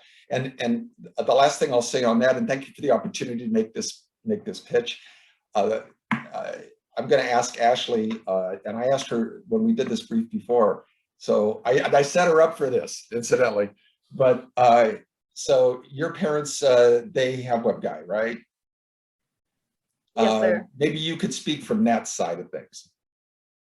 Yes, absolutely. So my parents absolutely loved WebGuy, especially during basic ed training. They looked through every single photo to find me. And there's one photo that stood out to them, which I never realized that WebGuy was literally everywhere, first off, until after basic ed training. And then my parents sent me all the photos of me like marching or out on the courses in Jacks Valley or just anything in general. But there's one photo that is just really funny for my family in general. And it's the photo after I got out of the clinic. And so during my basic ed training, they gave all of us girls the men's shorts, like PT shorts. So they went down to my knees. And then my cadre loved saying this saying called high socks, high motivation. So they would make us pull our socks up as high as we physically could get them. And so I wore this really funny outfit, I would say. And I got this letter from my sister saying, wow, I love the outfit. You look great. And I had no idea that they were posting all of these photos. But it's the only photo that got me actually smiling during basic ed training, because I was coming out of the clinic and I looked over, and in the photo is just my little knee sticking out of my shorts and my socks. And it's just like a really funny moment because I'm looking over, I'm smiling at the camera guy, and it's the only photo of me smiling throughout basic ed training. But besides that photo, there's so many different photos of myself. But it's really nice for my parents to especially see that one moment of being like, okay, she's okay. She's still smiling. She's getting through it. So I think Web Guy's awesome. Thank you. That's all I have to say on that. Perfect. Thank you, sir. Next question is, how late can cadets change their major? So they can change it up to their junior year at the Air Force Academy. But really what it comes down to is whether or not they piled up all their majors classes at the very beginning versus their core classes. So if they have their core classes for the majority of their first 2 years, then they can pretty much change their major whenever. But if they took a bunch of major classes within their sophomore year, then it could be a little detrimental to their schedule itself, like getting everything in. So they will have time to talk to their actual academic advisors during the school year about that. And then next question is, if you're putting your cadet on a plane, when should they arrive and how do they arrange their host family for pickup? And Ms. Nikovitz, do you know the answer to this? They're only going to get paid for that one night before basic training. Now, they may not know who their host family is. You have to remember that it's a voluntary. So we still have some 2024 cadets who, I think there's like 14 that don't have a host family, you know, COVID and all that. So you can't depend on necessarily on a host family unless you know someone ahead of time that live here, family or friends. But what would happen is they would stay at a hotel, and then they would just take a taxi in themselves. Would be the backup plan. So keep that in mind. They may not know who their host family is until right before duty day out. So unless you have worked it out with them. However, I have heard on the class 2025 Facebook page, if they have been connecting other parents who are coming, and then they're connecting that way to where they will pick up their cadet and bring them in as well. So that might be an option to work out as well, because many families are happy to help a basic or appointee that are coming on their own and pick them up from the hotel. I'd like to jump in here on that, piggyback on that also. Again, we've seen this before. Wearing my web guy hat, I'm oftentimes at the airport with my camera as they come in. So we're taking their pictures so you know that they got here. But some appointees arrive and are looking at me like, well, what do I do now? And again, I think this is part of the coaching process, is help them find out what to do. I'm not saying, hey, they're on their own. You know, I didn't mean to imply that just kick them to the curb and, you know, not good luck on learning how to do this. But in the handbook, Maria's done a very good job of putting in the different list. There's information about hotels. There's information about the taxis. Make sure that you work out a plan with them. And networking with other folks who are going to be here, you will find that that's the best thing about parents, is that they are willing to help. And actually, there's a lot of staff here at the Academy who are parents, who sponsor cadets. But this is where social media will help you a lot. And but they are transitioning into the military. The handbook tells you they had to be here at a certain time. This is where they could stay. And then it's their job to follow those directions. But make sure that you have a plan for them. Don't just send them off. Good luck to get there. And Maria, I just throw in, would you, there are always appointees coming in who are underage. I was just getting ready for that. Thank you. I thought it was on my mind, so I thought I'd throw it at you. Yeah, I was just getting ready for that. So if you have a 17-year-old, they can't stay at a hotel because most of them you have to be, 20 or 18 or above. However, the Academy Hotel, and on the Facebook page, or you can email me, I'll send you the listing. The Academy Hotel is outside of the South Gate. They will take a 17-year-old. They will send the parents you a form to fill out. You'll fill it on out, and then your cadet will bring it with them, and then they'll use that to pay. but they make an exception because they know there are 17-year-olds who are coming for Iday. Hope that helps.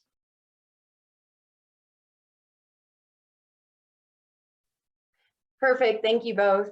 Next question is from Michelle about the chapel being under construction. Are there church services available? And to my understanding, yes, they have found other ways to hold service. But I would say the best place to probably find that information is here. I just put it into the chat, which is the Cadet Chapel actual information page. So check it out there, but they should have other church services. I'll caveat on that. Yes, they do. Of course, with COVID, some are being like, Zoom or Teams. However, but yes, when the chapel went down for remodeling, they do have different places for different space to be able to do that, to be able to go. Perfect. Thank you, ma'am. Next question is, do they need a passport? I'll take that one. Yes, on Iday, they are going to need to show proof of citizenship. So they need some document. It doesn't have to be a passport. If it is a passport, it needs to be a current passport rather than an expired passport. Other proof of citizenship that's acceptable are the original birth certificate or a certified copy. Certificate of naturalization or certificate of birth abroad. It does not include a social security card, though they also need to bring that. It does not suffice as proof of citizenship. Perfect, thank you. Next question is, for cadets who are either international or out of state and choose to stay on base during breaks, are all facilities open during breaks, i.e. food and library? Yes, they are. They want to make sure that the cadets are taken care of at all times. So they should be good to go during those breaks. And then next question, we did answer this earlier, which is, can other family members attend, or is it restricted to just parents? Parents weekend, as of right now, just due to the COVID-19 environment that we're in, we're not entirely sure what that's going to look like. But in general, in the years past, parents weekend is open to everyone, from grandparents to siblings to significant others to friends and friends. Anyone that you want to attend. Next question is from Mary. What are the core classes for first-year cadets? I am putting a link in the chat. There you can see the core curriculum. And then going back up.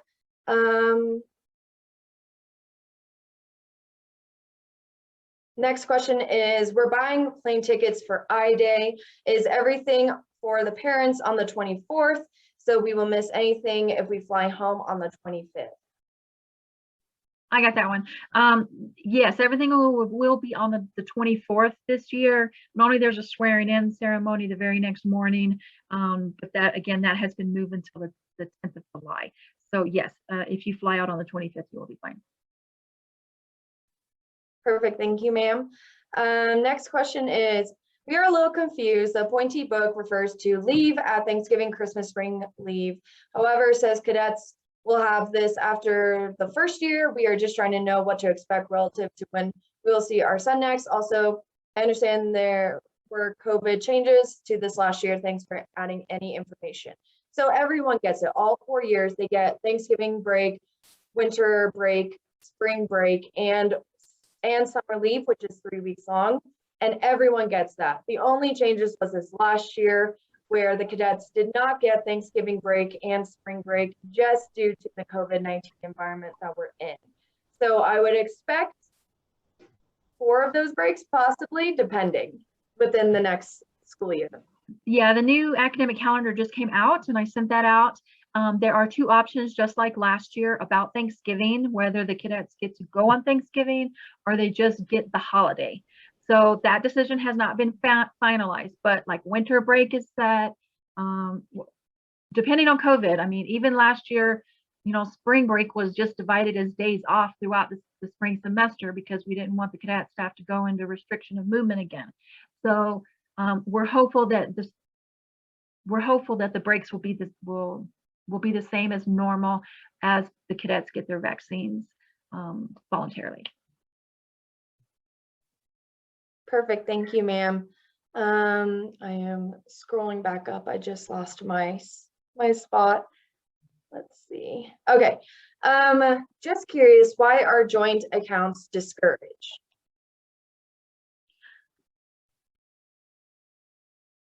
Does anyone know Sorry. why they're discouraged? I'm not entirely. I haven't heard that they are discouraged. Of course, they have to set it up by themselves, but it is fine for parents to be added. A lot of them are added on during Parents Weekend when they come here, so that they can deposit money and such to help the cadets out.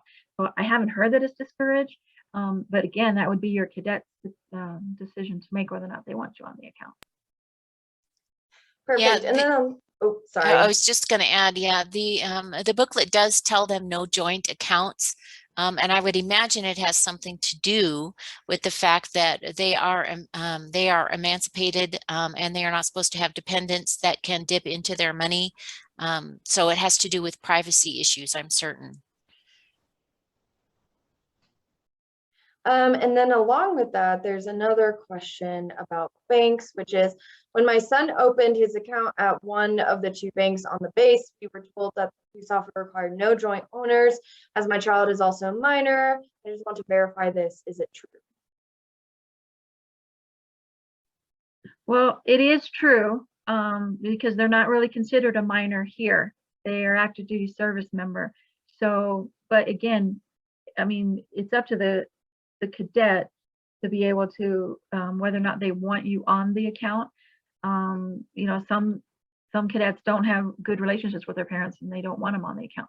It's up to it'll be their decision. Perfect, thank you.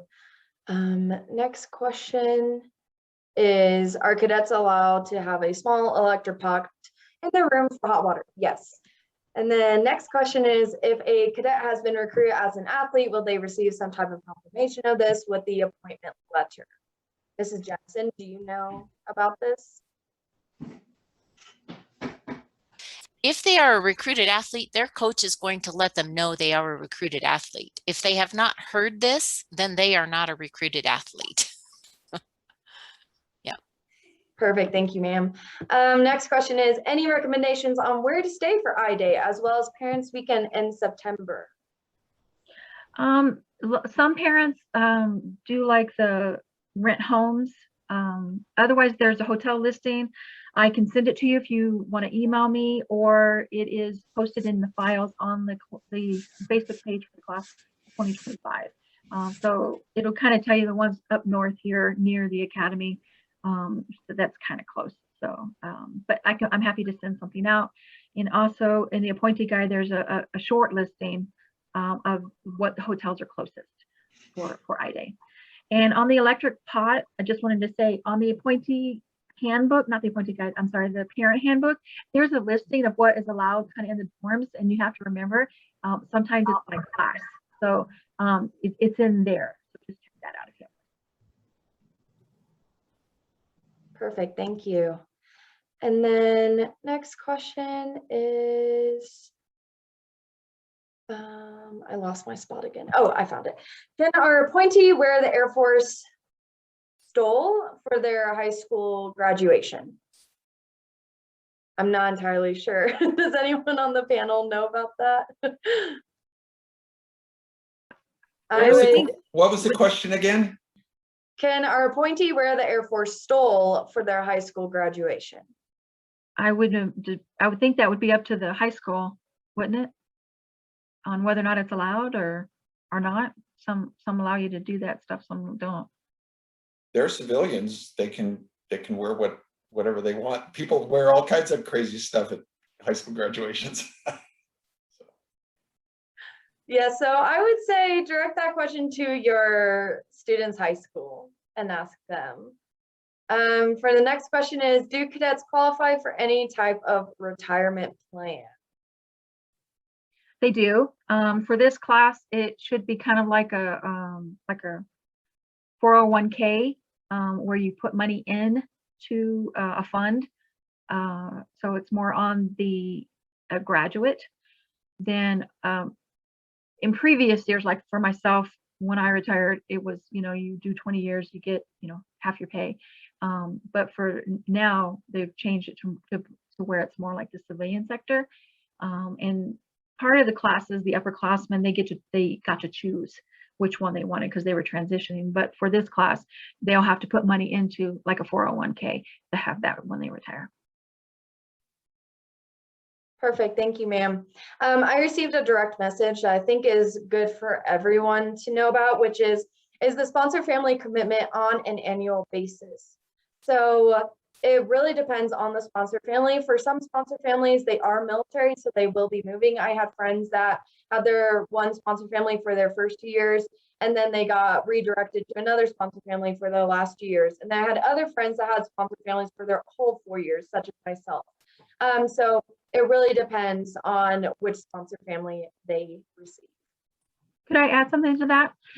Sometimes you may not click with the particular sponsor family, so that yes, they can ask to be put with another sponsor family. Sometimes they'll tag along with their buddies to a sponsor family.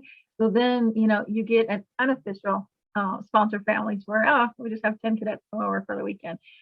So it really depends on the cadets, and we want them to feel comfortable and, to click with that family as well. So if your cadet is, I don't know, it's just not, something's not clicking, they can request to try to get a new sponsor family. Perfect. Thank you, ma'am.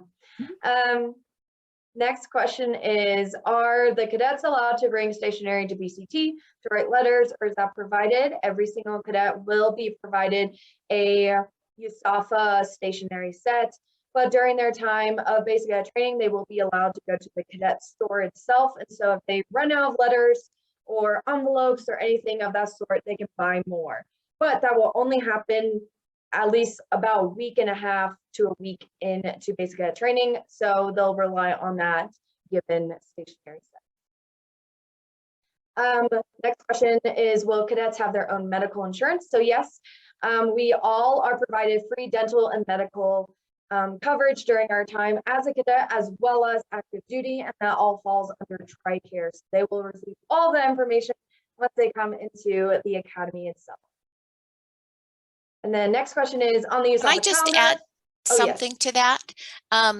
If the question was posed because you are considering removing your appointee from your own medical insurance, the caveat is that you should consider maintaining them on your insurance as well, at least for their first year at the academy. In the event something happens and they return home, it may prove difficult to get them back on your insurance. So it may be something to strongly consider, maintaining your appointee in your medical insurance, regardless of their coverage at the academy this first year. Perfect. Thank you, ma'am. Next question is on the Usafa calendar, break start LMD. So that's last military duty. For plane ticket purposes, when is the last military duty on these days? Usually is a reasonable to book a flight after 1900, 7 p.m. So last military duty usually will be your student's last class. So let's say they have their last class in the morning. They'll have to wait until after lunch because lunch is mandatory at the Air Force Academy during the week. So I would say it would be reasonable to say 7 p.m., which would be a safe bet, just so then they can get to the actual airport, go through security, do all the things that they need to do. But you can make a judgment call once they're in the actual school year as to what their schedule actually looks like and things like that. Can I add something, if you don't mind? Yes.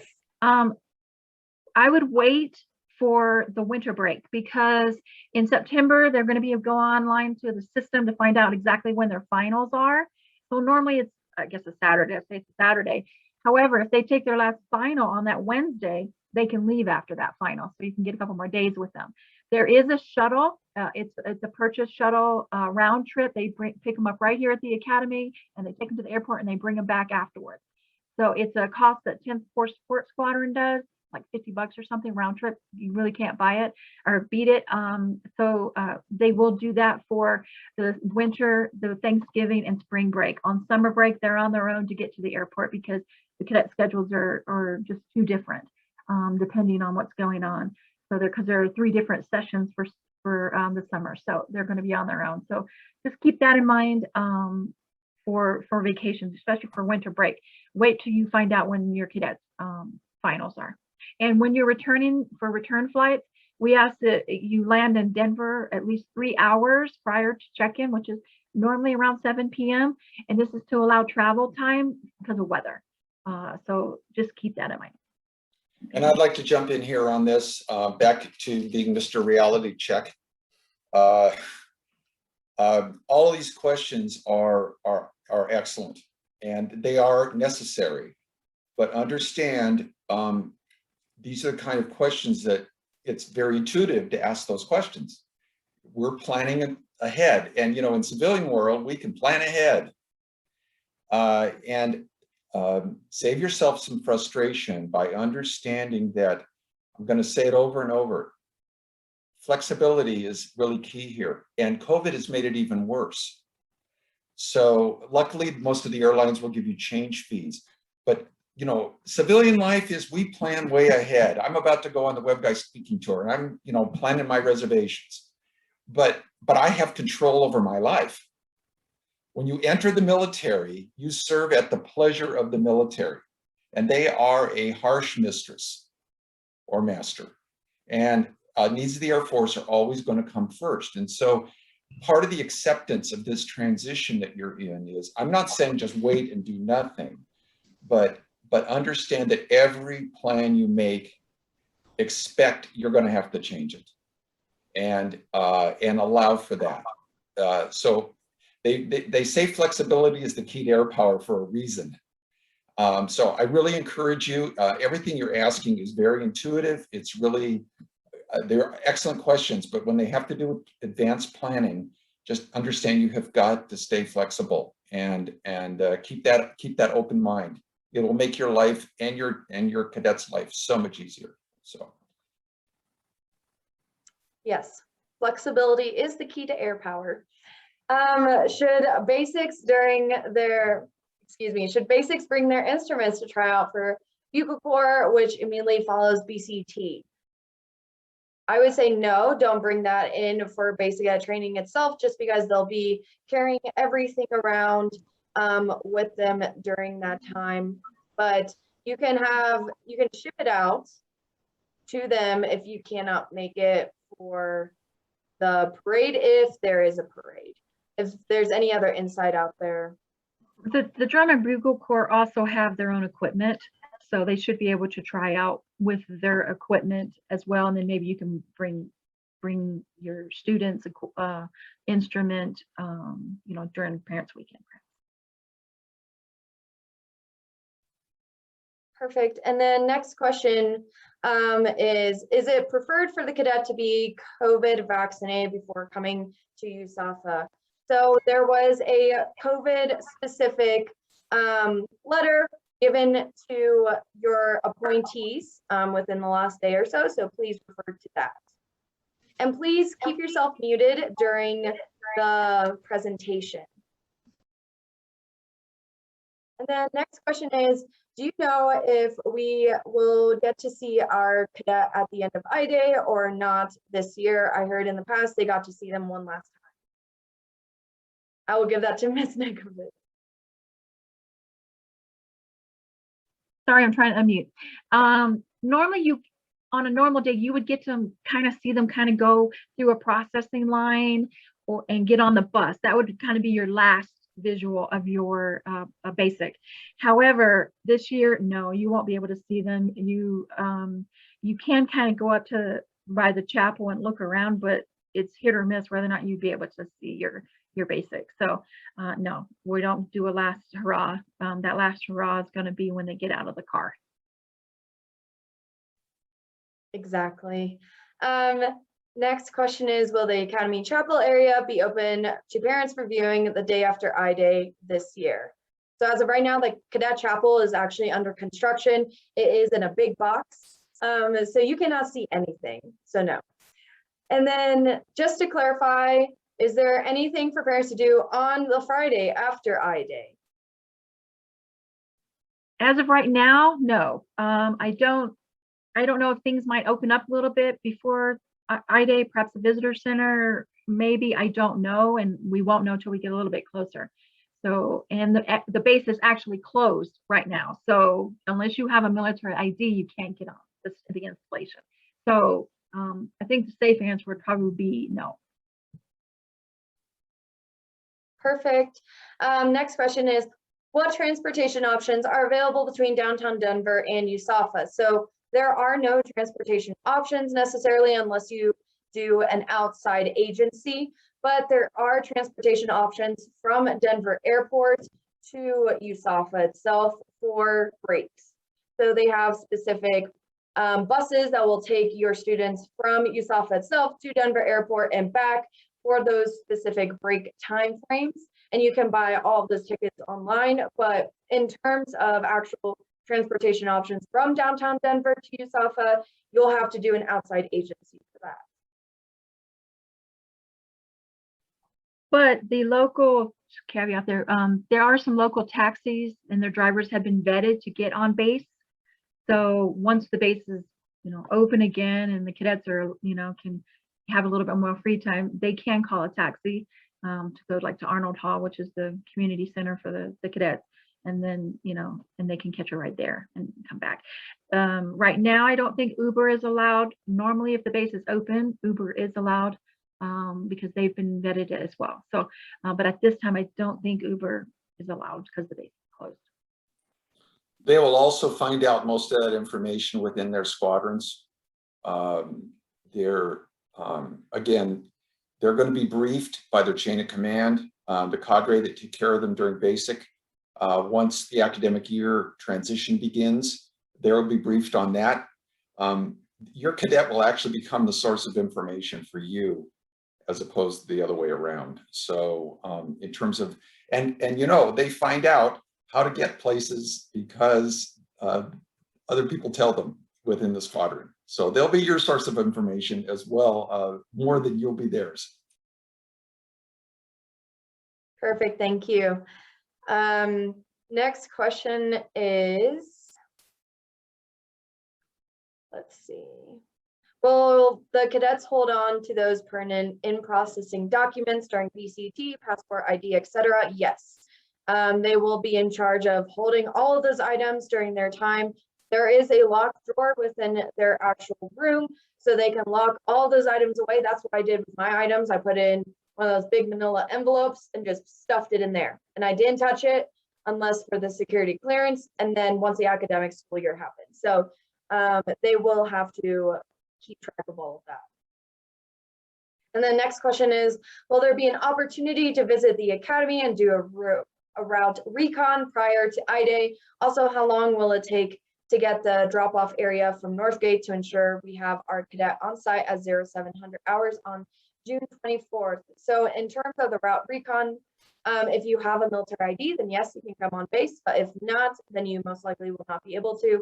I did put a link to our windshield tours that we are offering right now, so you could take the opportunity on a windshield tour to look around because it's specifically a tour from the safety of your car. You can't get out of your car, but you can go around the actual grounds of the Air Force Academy. So you could use that possibly as a route recon availability. And then in terms of how long will they get to drop off their students, will one of you on the panel help give insight into that? It's going to be about maybe 15 minutes to get to the drop-off point from Northgate, but you're going to have to, show your ID to get on the base. So I would try to limit your what's in your car so it's quickly searchable. So that'll speed that along. The 7 o'clock time that's just a general time for your planning purposes, but it is going to be by squadron. So as we get a little bit closer, you may get an updated time, your appointee in the admissions portal. So you might be showing up with the Hellcats at like 11:30, but you might want to come in early, go over to Doolittle Hall, write your first card and talk to other parents before you're coming at 11:30. So it really depends on what squadron your appointee is going to be in and what time they're coming. So and also go to the stadium to talk to senior leaders and such. Hope that helps. Perfect. Thank you, ma'am. Next question is, do any high school AP classes transfer to the academy? And essentially how AP classes work is during the academic school year, right beforehand, your student will be able to go over to the registrar's office, bring in all their AP classes, all of the syllabi, things like that, and say, hey, I got 4 or 5 on my Calc 2. AP class, like, can I validate this course? It won't necessarily transfer, it'll validate. So that's the special thing about the Air Force Academy, because no matter what, it's a 4-year institution. So they will have to complete a certain amount of credit core classes and credit hours within their major in general. So they'll be able to validate that course, but it will all come down to the registrar's office itself. And the next question is, so for those breaks, do we arrange airline tickets? Yes, you will arrange your own airline tickets. And then will we be given times they can leave? You will have to talk to your student on their specific schedule for when they can leave. And then I see one from Michelle on asking for your email, Mrs. Nikovitz. So if you don't mind throwing that into the chat, that would be great. Thank you. The next question is, does anyone attend the awards day programs at the high schools? I'm not entirely sure what this is. If anyone on the panel knows more about awards day programs. Yes, some of the high schools do award days and actually have a member from the school or the appointee's ALO will at that time present their certificate that we have sent out. Typically, those happen at the end of April, beginning of May. Our certificates are going out in the next couple of weeks. So if your award ceremony is early, you probably won't have the certificate. But if you would like to make arrangements for perhaps your ALO to be there, that is something you can contact your admissions team about, and we will connect you with the right people to see if we can make that happen. It's not always possible, particularly now under these COVID circumstances, but we will give it a try. Perfect, thank you. Next question is, how do you acquire the Air Force Dole? And I don't think anyone on the panel really knows how to acquire that. So you'll have to ask around the parents' pages or ask your high school. Next question is, looking to give a Wi-Fi picture frame to my high school graduate. Is Wi-Fi available at Usafa so family can upload photos from home to the frame? Yes, there is Wi-Fi available, and there's Wi-Fi that they can pay for available within the dorms. Let's see, next question is, oh, this goes back to that insurance question. And they clarified, which is even if our insurance is TRICARE, as in getting them off of their insurance, if anyone happens to know. Go ahead, Marie. I was just going to say I'm not 100% positive on what the procedure would be, but they certainly are not going to let him be under TRICARE in 2 different accounts. Do you have any further details, Marie? Normally our TRICARE, the active, because he's going to become active duty, not a dependent now, right? So it'll probably just transfer under his own social and be taken out of DEERS as a dependent for that particular military family. So he'll become under TRICARE just for on his own.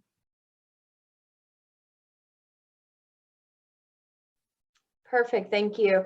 And that goes along with that other question afterwards, which is, are the cadets considered active duty? Yes, they are considered active duty. And the next question is kind of in the same realm, which is, can we remove our cadet from auto insurance if they won't have a car? I don't know if anyone on the panel has any insight into that. I'm not entirely sure.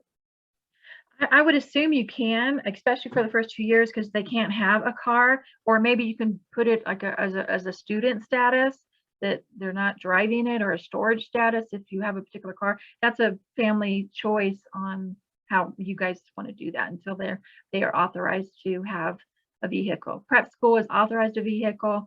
Up at the Hill, there just isn't enough room, so only seniors and juniors are allowed vehicles. I would say something else to consider about the auto insurance, whether or not they have their car up here, which they can't have for the first 2 years.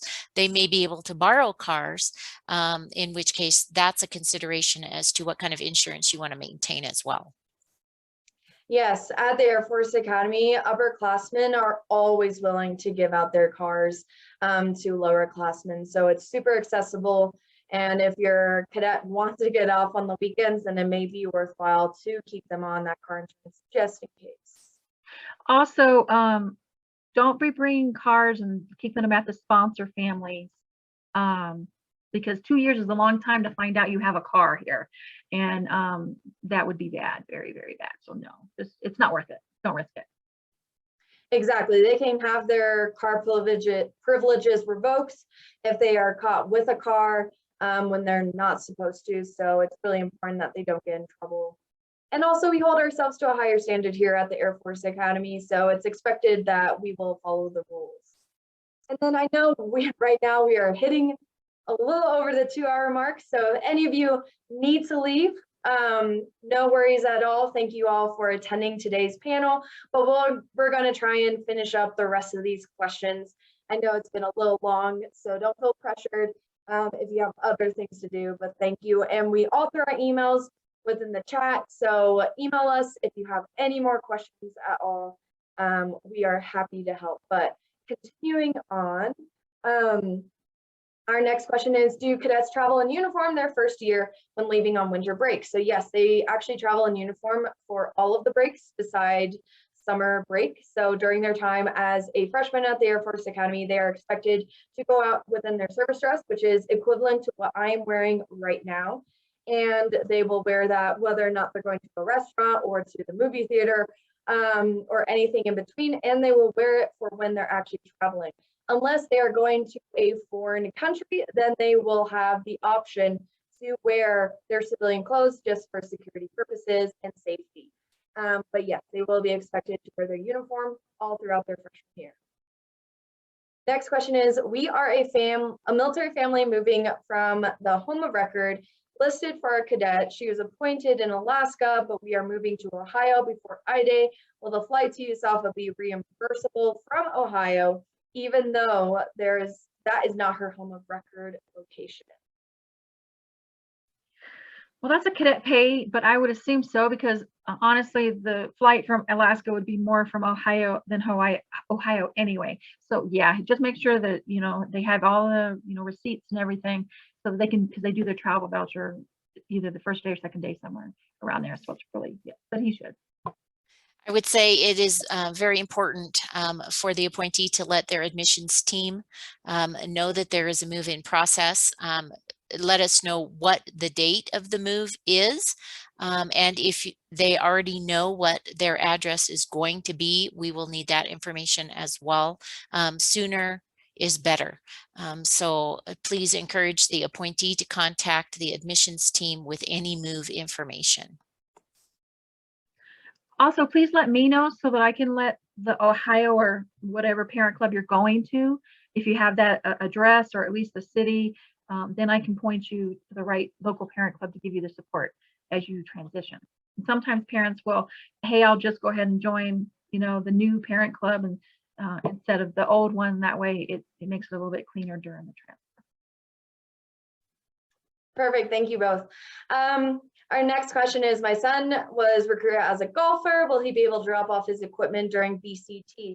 And I will say, contact the coach. They will know exactly how that equipment drop off will look like. So definitely contact them, because we personally don't know specifically what those recruited athletes will have to do. The next question is, COVID update has not been received in my portal yet. When can I expect that? Mrs. Jensen, do you happen to know information on that? I'm not sure why it hasn't showed up in your portal, but you should know that it is also on the website. Perfect, thank you. And then this is another question for you as well, ma'am, which is, when will the cadets get assigned to a basic squadron and team? And then in parentheses that says blue or silver. So I was assuming the admissions side. Okay, you know that sounds like there's two questions there. The blue team and the silver team for admissions is just for your application process. They are not squadron colors. Your squadron assignments are going to come out approximately 2 weeks before in processing. At that time, you'll have a letter on your portal that will tell you what your squadron is, what your squadron colors are, etc. But that's not until about 2 weeks out. Perfect. Thank you, ma'am. Next question is, can we bring a small safe for their room? Can they bring? I would say do not bring it on in processing day, just because they will have to carry around all their items all day unless they don't care about carrying around a small safe. But for in processing day itself, I will re-emphasize your students should only bring a backpack with all their essentials, or maybe even a duffel bag at best. But do not have them bring a suitcase or anything larger, because they will physically be carrying it in their left hand for pretty much the duration of the day, besides when they have to drop it off. So it's really important that you keep it light and easy for them to get around with. For the small safe, it's totally up to them, but I would say probably mail it to them or bring it to them at a later date. But again, that is up to your own judgment. Hi, could I caveat, since we were talking about Iday and the backpack is the easiest way, definitely.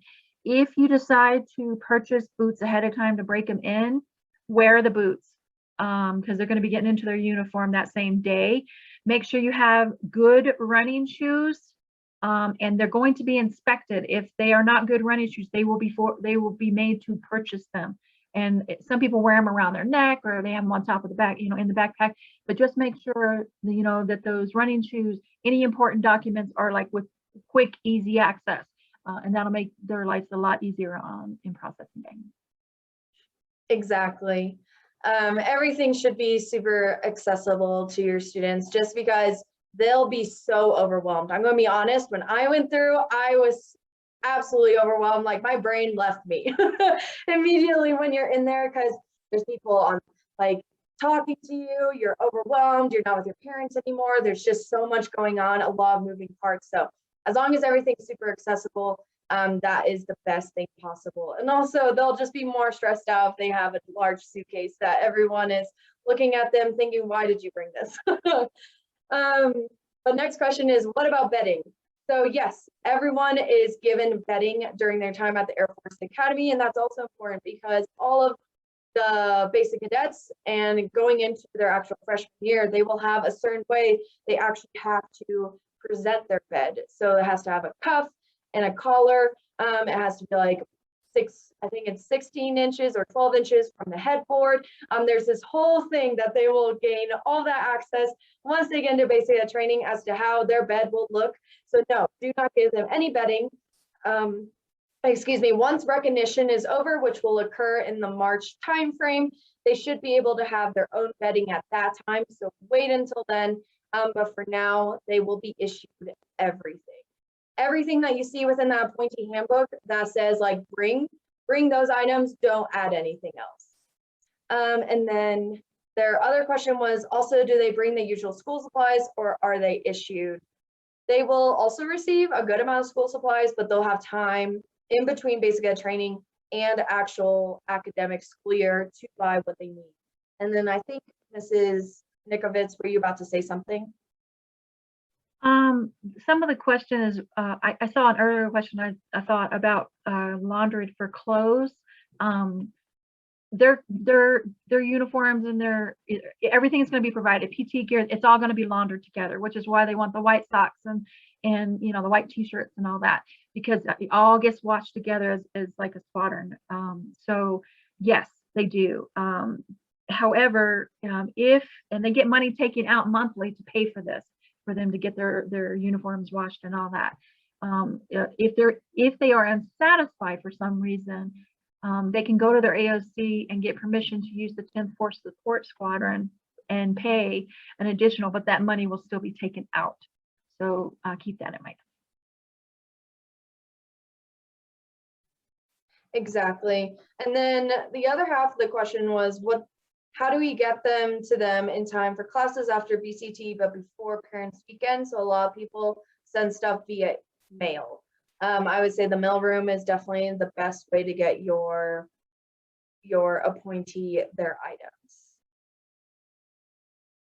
And but then, you have to remember the cadet store has stuff too. I mean, that's also true for school stuff. So you don't check with your cadet rather than necessarily mailing them stuff, because they do have stuff there and they have snacks and they have all that there. So just check with them before you start sending them school supplies, because it should be their responsibility to get what they need, not yours. So again, teaching them that leadership thing. So please let them work it, not you. Exactly. The cadet store literally has everything cadets possibly need, from notebooks to pens to markers to dry erase boards to, I even think they sell printers in there. They sell speakers, everything that they could possibly need. So they should be okay. And then next question is tips on arriving in an RV. Also have a non-military ID person in RV. I don't know if anyone on the panel has any insight into RVs. Well, for the RV, as long as you're coming just to drop them off on Iday, that's fine. We do have a family camp that the cadet can sign up for you to use for like parents' weekend or graduation. Sometimes that's like a year out, but your cadet would have to make that reservation for you, and it'll be under their name. And then you could stay there. I mean, it is a little bit of a drive to get to where your cadet is from the family camp, because it's near the north gate. But yes, you can. And in the summer, it's shorter time frames that you can stay there. And I'm not exactly sure, but I'll try to look up that fan camp number to try to get that for you. But your cadet can make the reservation, and it'll be under their reservation, and they would just meet you there in processing. And Ashley, I have to jump off this call, so I just wanted to interject here. I wanted to thank you all for your attention. I'm reading the comments down the side, and those of you who've thanked us for the day. You know, it's really our pleasure. We're here to support you. We hope to see you on in processing day. So I'm going to let go. Just remember, this is my last chance to say this. Some of the questions you're asking can be found in the handbook, and so make sure that you're reading it, because most of those questions are in there. So it's been a pleasure, and I'm going to jump off, and thank you for the opportunity. Thank you, sir. So our next question is, do cadets still sleep on top of their bedding to keep the bed inspection ready? During my basic ed training, yes, I did sleep on top of the bed, because you have to have a proper collar that is, I think it's 6 inches across, and they do measure it. So it's totally up to them on whether or not they want to sleep in their bed and redo their bed every single day. But yeah, it's pretty much up to them. So yeah, I know when I went into the officer training school, I slept on top of it during basic training, had my robe. Yes, exactly. To make it easier. It's a less stress in the morning. You don't have to worry about getting dressed, getting ready, and putting your bed together if you just sleep on top and just kind of make it better. Next question is, are cadet laundry services available, or do the cadets do their own laundry? So yes, there are laundry services available. As Ms. Nikovich said earlier, it will come out of their pay, but once they're upperclassmen, so a sophomore and above, they will have access to the laundry rooms on campus. So there are 2, 1 in each dormitory, and they can go do their laundry there, and it is free, so they don't have to pay, which is really nice. And then that was the end of your question, which was particularly during BCT in their freshman year. So yes, during that time, they will have Goodwill, which will do their laundry for them. But what I did as a freshman is I would go over to my sponsor families and do my own laundry there. So it's totally up to them on how they want to get their laundry done in that regard. Will you be sending a link to a recording of this call? Yes, we will later. Does the Academy still provide an appointment package or kit that gets sent to his home before basic? Mrs. Jensen, do you know anything about this? These days, the kit is all electronic. They already have it in their portal and in their instruction manuals that have been provided to them. Perfect, thank you, ma'am. Next question is, I got this direct message, which is, if we are a local military family, will our son be able to drive our family vehicle on breaks when he comes home? Yes. It doesn't matter when they're on breaks. And even if you want to like let them use it on the weekends or stuff like that, what it comes down to is whether or not they have it physically at the Air Force Academy itself. So just time it out and make sure to look at those ROEs, as in the rules of engagement, when they're at the academy itself. And he can ask around to his upper leadership to find out exactly what those specific rules are. May a cadet bring a flight bag to Iday, or do you have any advice as to the earliest they can get access to it? I'm not entirely sure. I don't know if anyone else knows.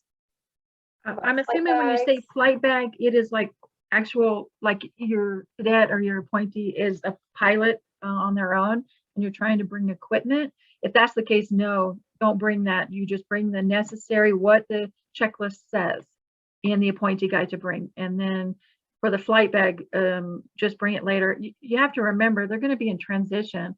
They're not going to have time to go flying. I don't even know when they start the flying in the freshman year, if they do. So maybe you might know that, LT. But yeah, I would say no, not on Iday. I would say just keep with the basic backpack. Keep with something easy, and then you can always send it out later if they need to have that. And then next questions talk about running shoes. Have to be black or what color? And this you can find within your appointee handbook. That will be your ultra guide to everything basic at training. You know, pull it up on your computer and just Control F, and you can look up running shoe or just shoe in general, and it'll let you know. Next question is, what type of socks are issued? They are short socks, which are just regular white ankle socks. Then there's the high socks, which are tall and white. And then there are boot socks that they will receive as well. And then next question. I'm trying to find it.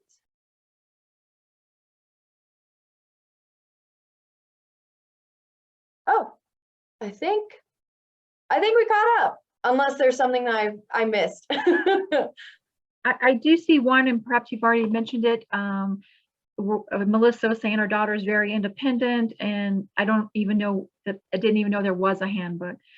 So just check out that parent webpage. The link to the appointee guide is there. The parent handbook for this year right now is still there, but it still has lots of good information to help prepare you. And as soon as I get get the new one approved for next year, of course it will be put on there, and I'll send out the link. Between that and the frequently asked questions, hopefully we have you covered. And of course you can always come to me or Bill or your local parent liaison. Perfect, thank you, ma'am. And I see there's a couple of others. So in regards to Sam's comment on socks are not on the packing list, yes, because they are issued everything. And during basic cadet training, they will not be allowed to use their own personal socks. So everything is in regulations, no matter what. So whenever they're wearing their PT gear, for example, so their physical training gear, they will wear their white socks. If they're wearing their blues uniform, as in the service dress that I'm wearing right now, they will wear black socks, which actually I forgot to add as well. And then if they're wearing their OCPs, which is the camouflage uniform, they will be wearing their issued green/brownish socks. So don't pack any socks. Once the actual academic school year happens, though, they can have their socks sent out for their own personal use, but they will be using those specific socks. And then next question is, our appointee is already a college student and living on their own. Thus, the appointee handbook states cadets must not have debt. Does our appointee need to pay off their student loans prior to attending? Also, our appointee has their own bank account, credit card. Is a credit card considered a debt without any balance on it? No. And, or does it need to be completely paid off prior to? No, it does not. Mrs. Jensen, do you happen to know more about the specific student loans?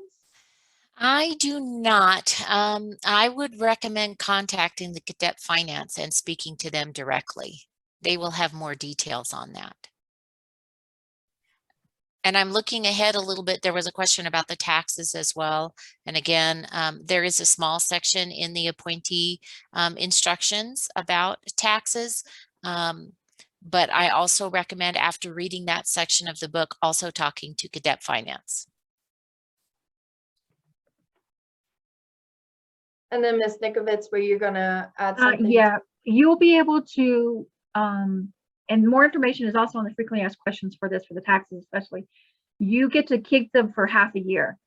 So, and there's a whole formula, whether or not you supported them, 50%, so it's a little bit complicated.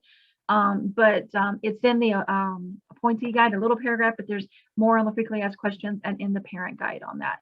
And the number for cadet pay is in the appointee guide and also in the parent guide as well. Yes, the appointee handbook will be your Bible, pretty much, your encyclopedia, your dictionary, everything that you need to know. So make sure to have that saved on your desktop. You can still find anything that you need within it.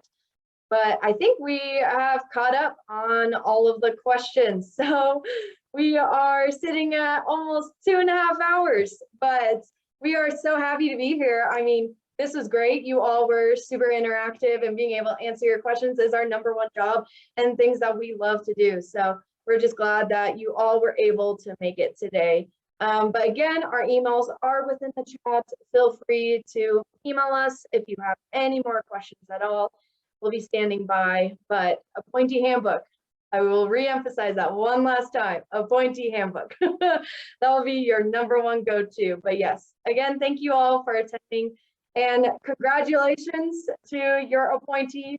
This is going to be amazing 4 years and beyond. So they have a lot to look forward to. But again, thank you all and have a great rest of your day.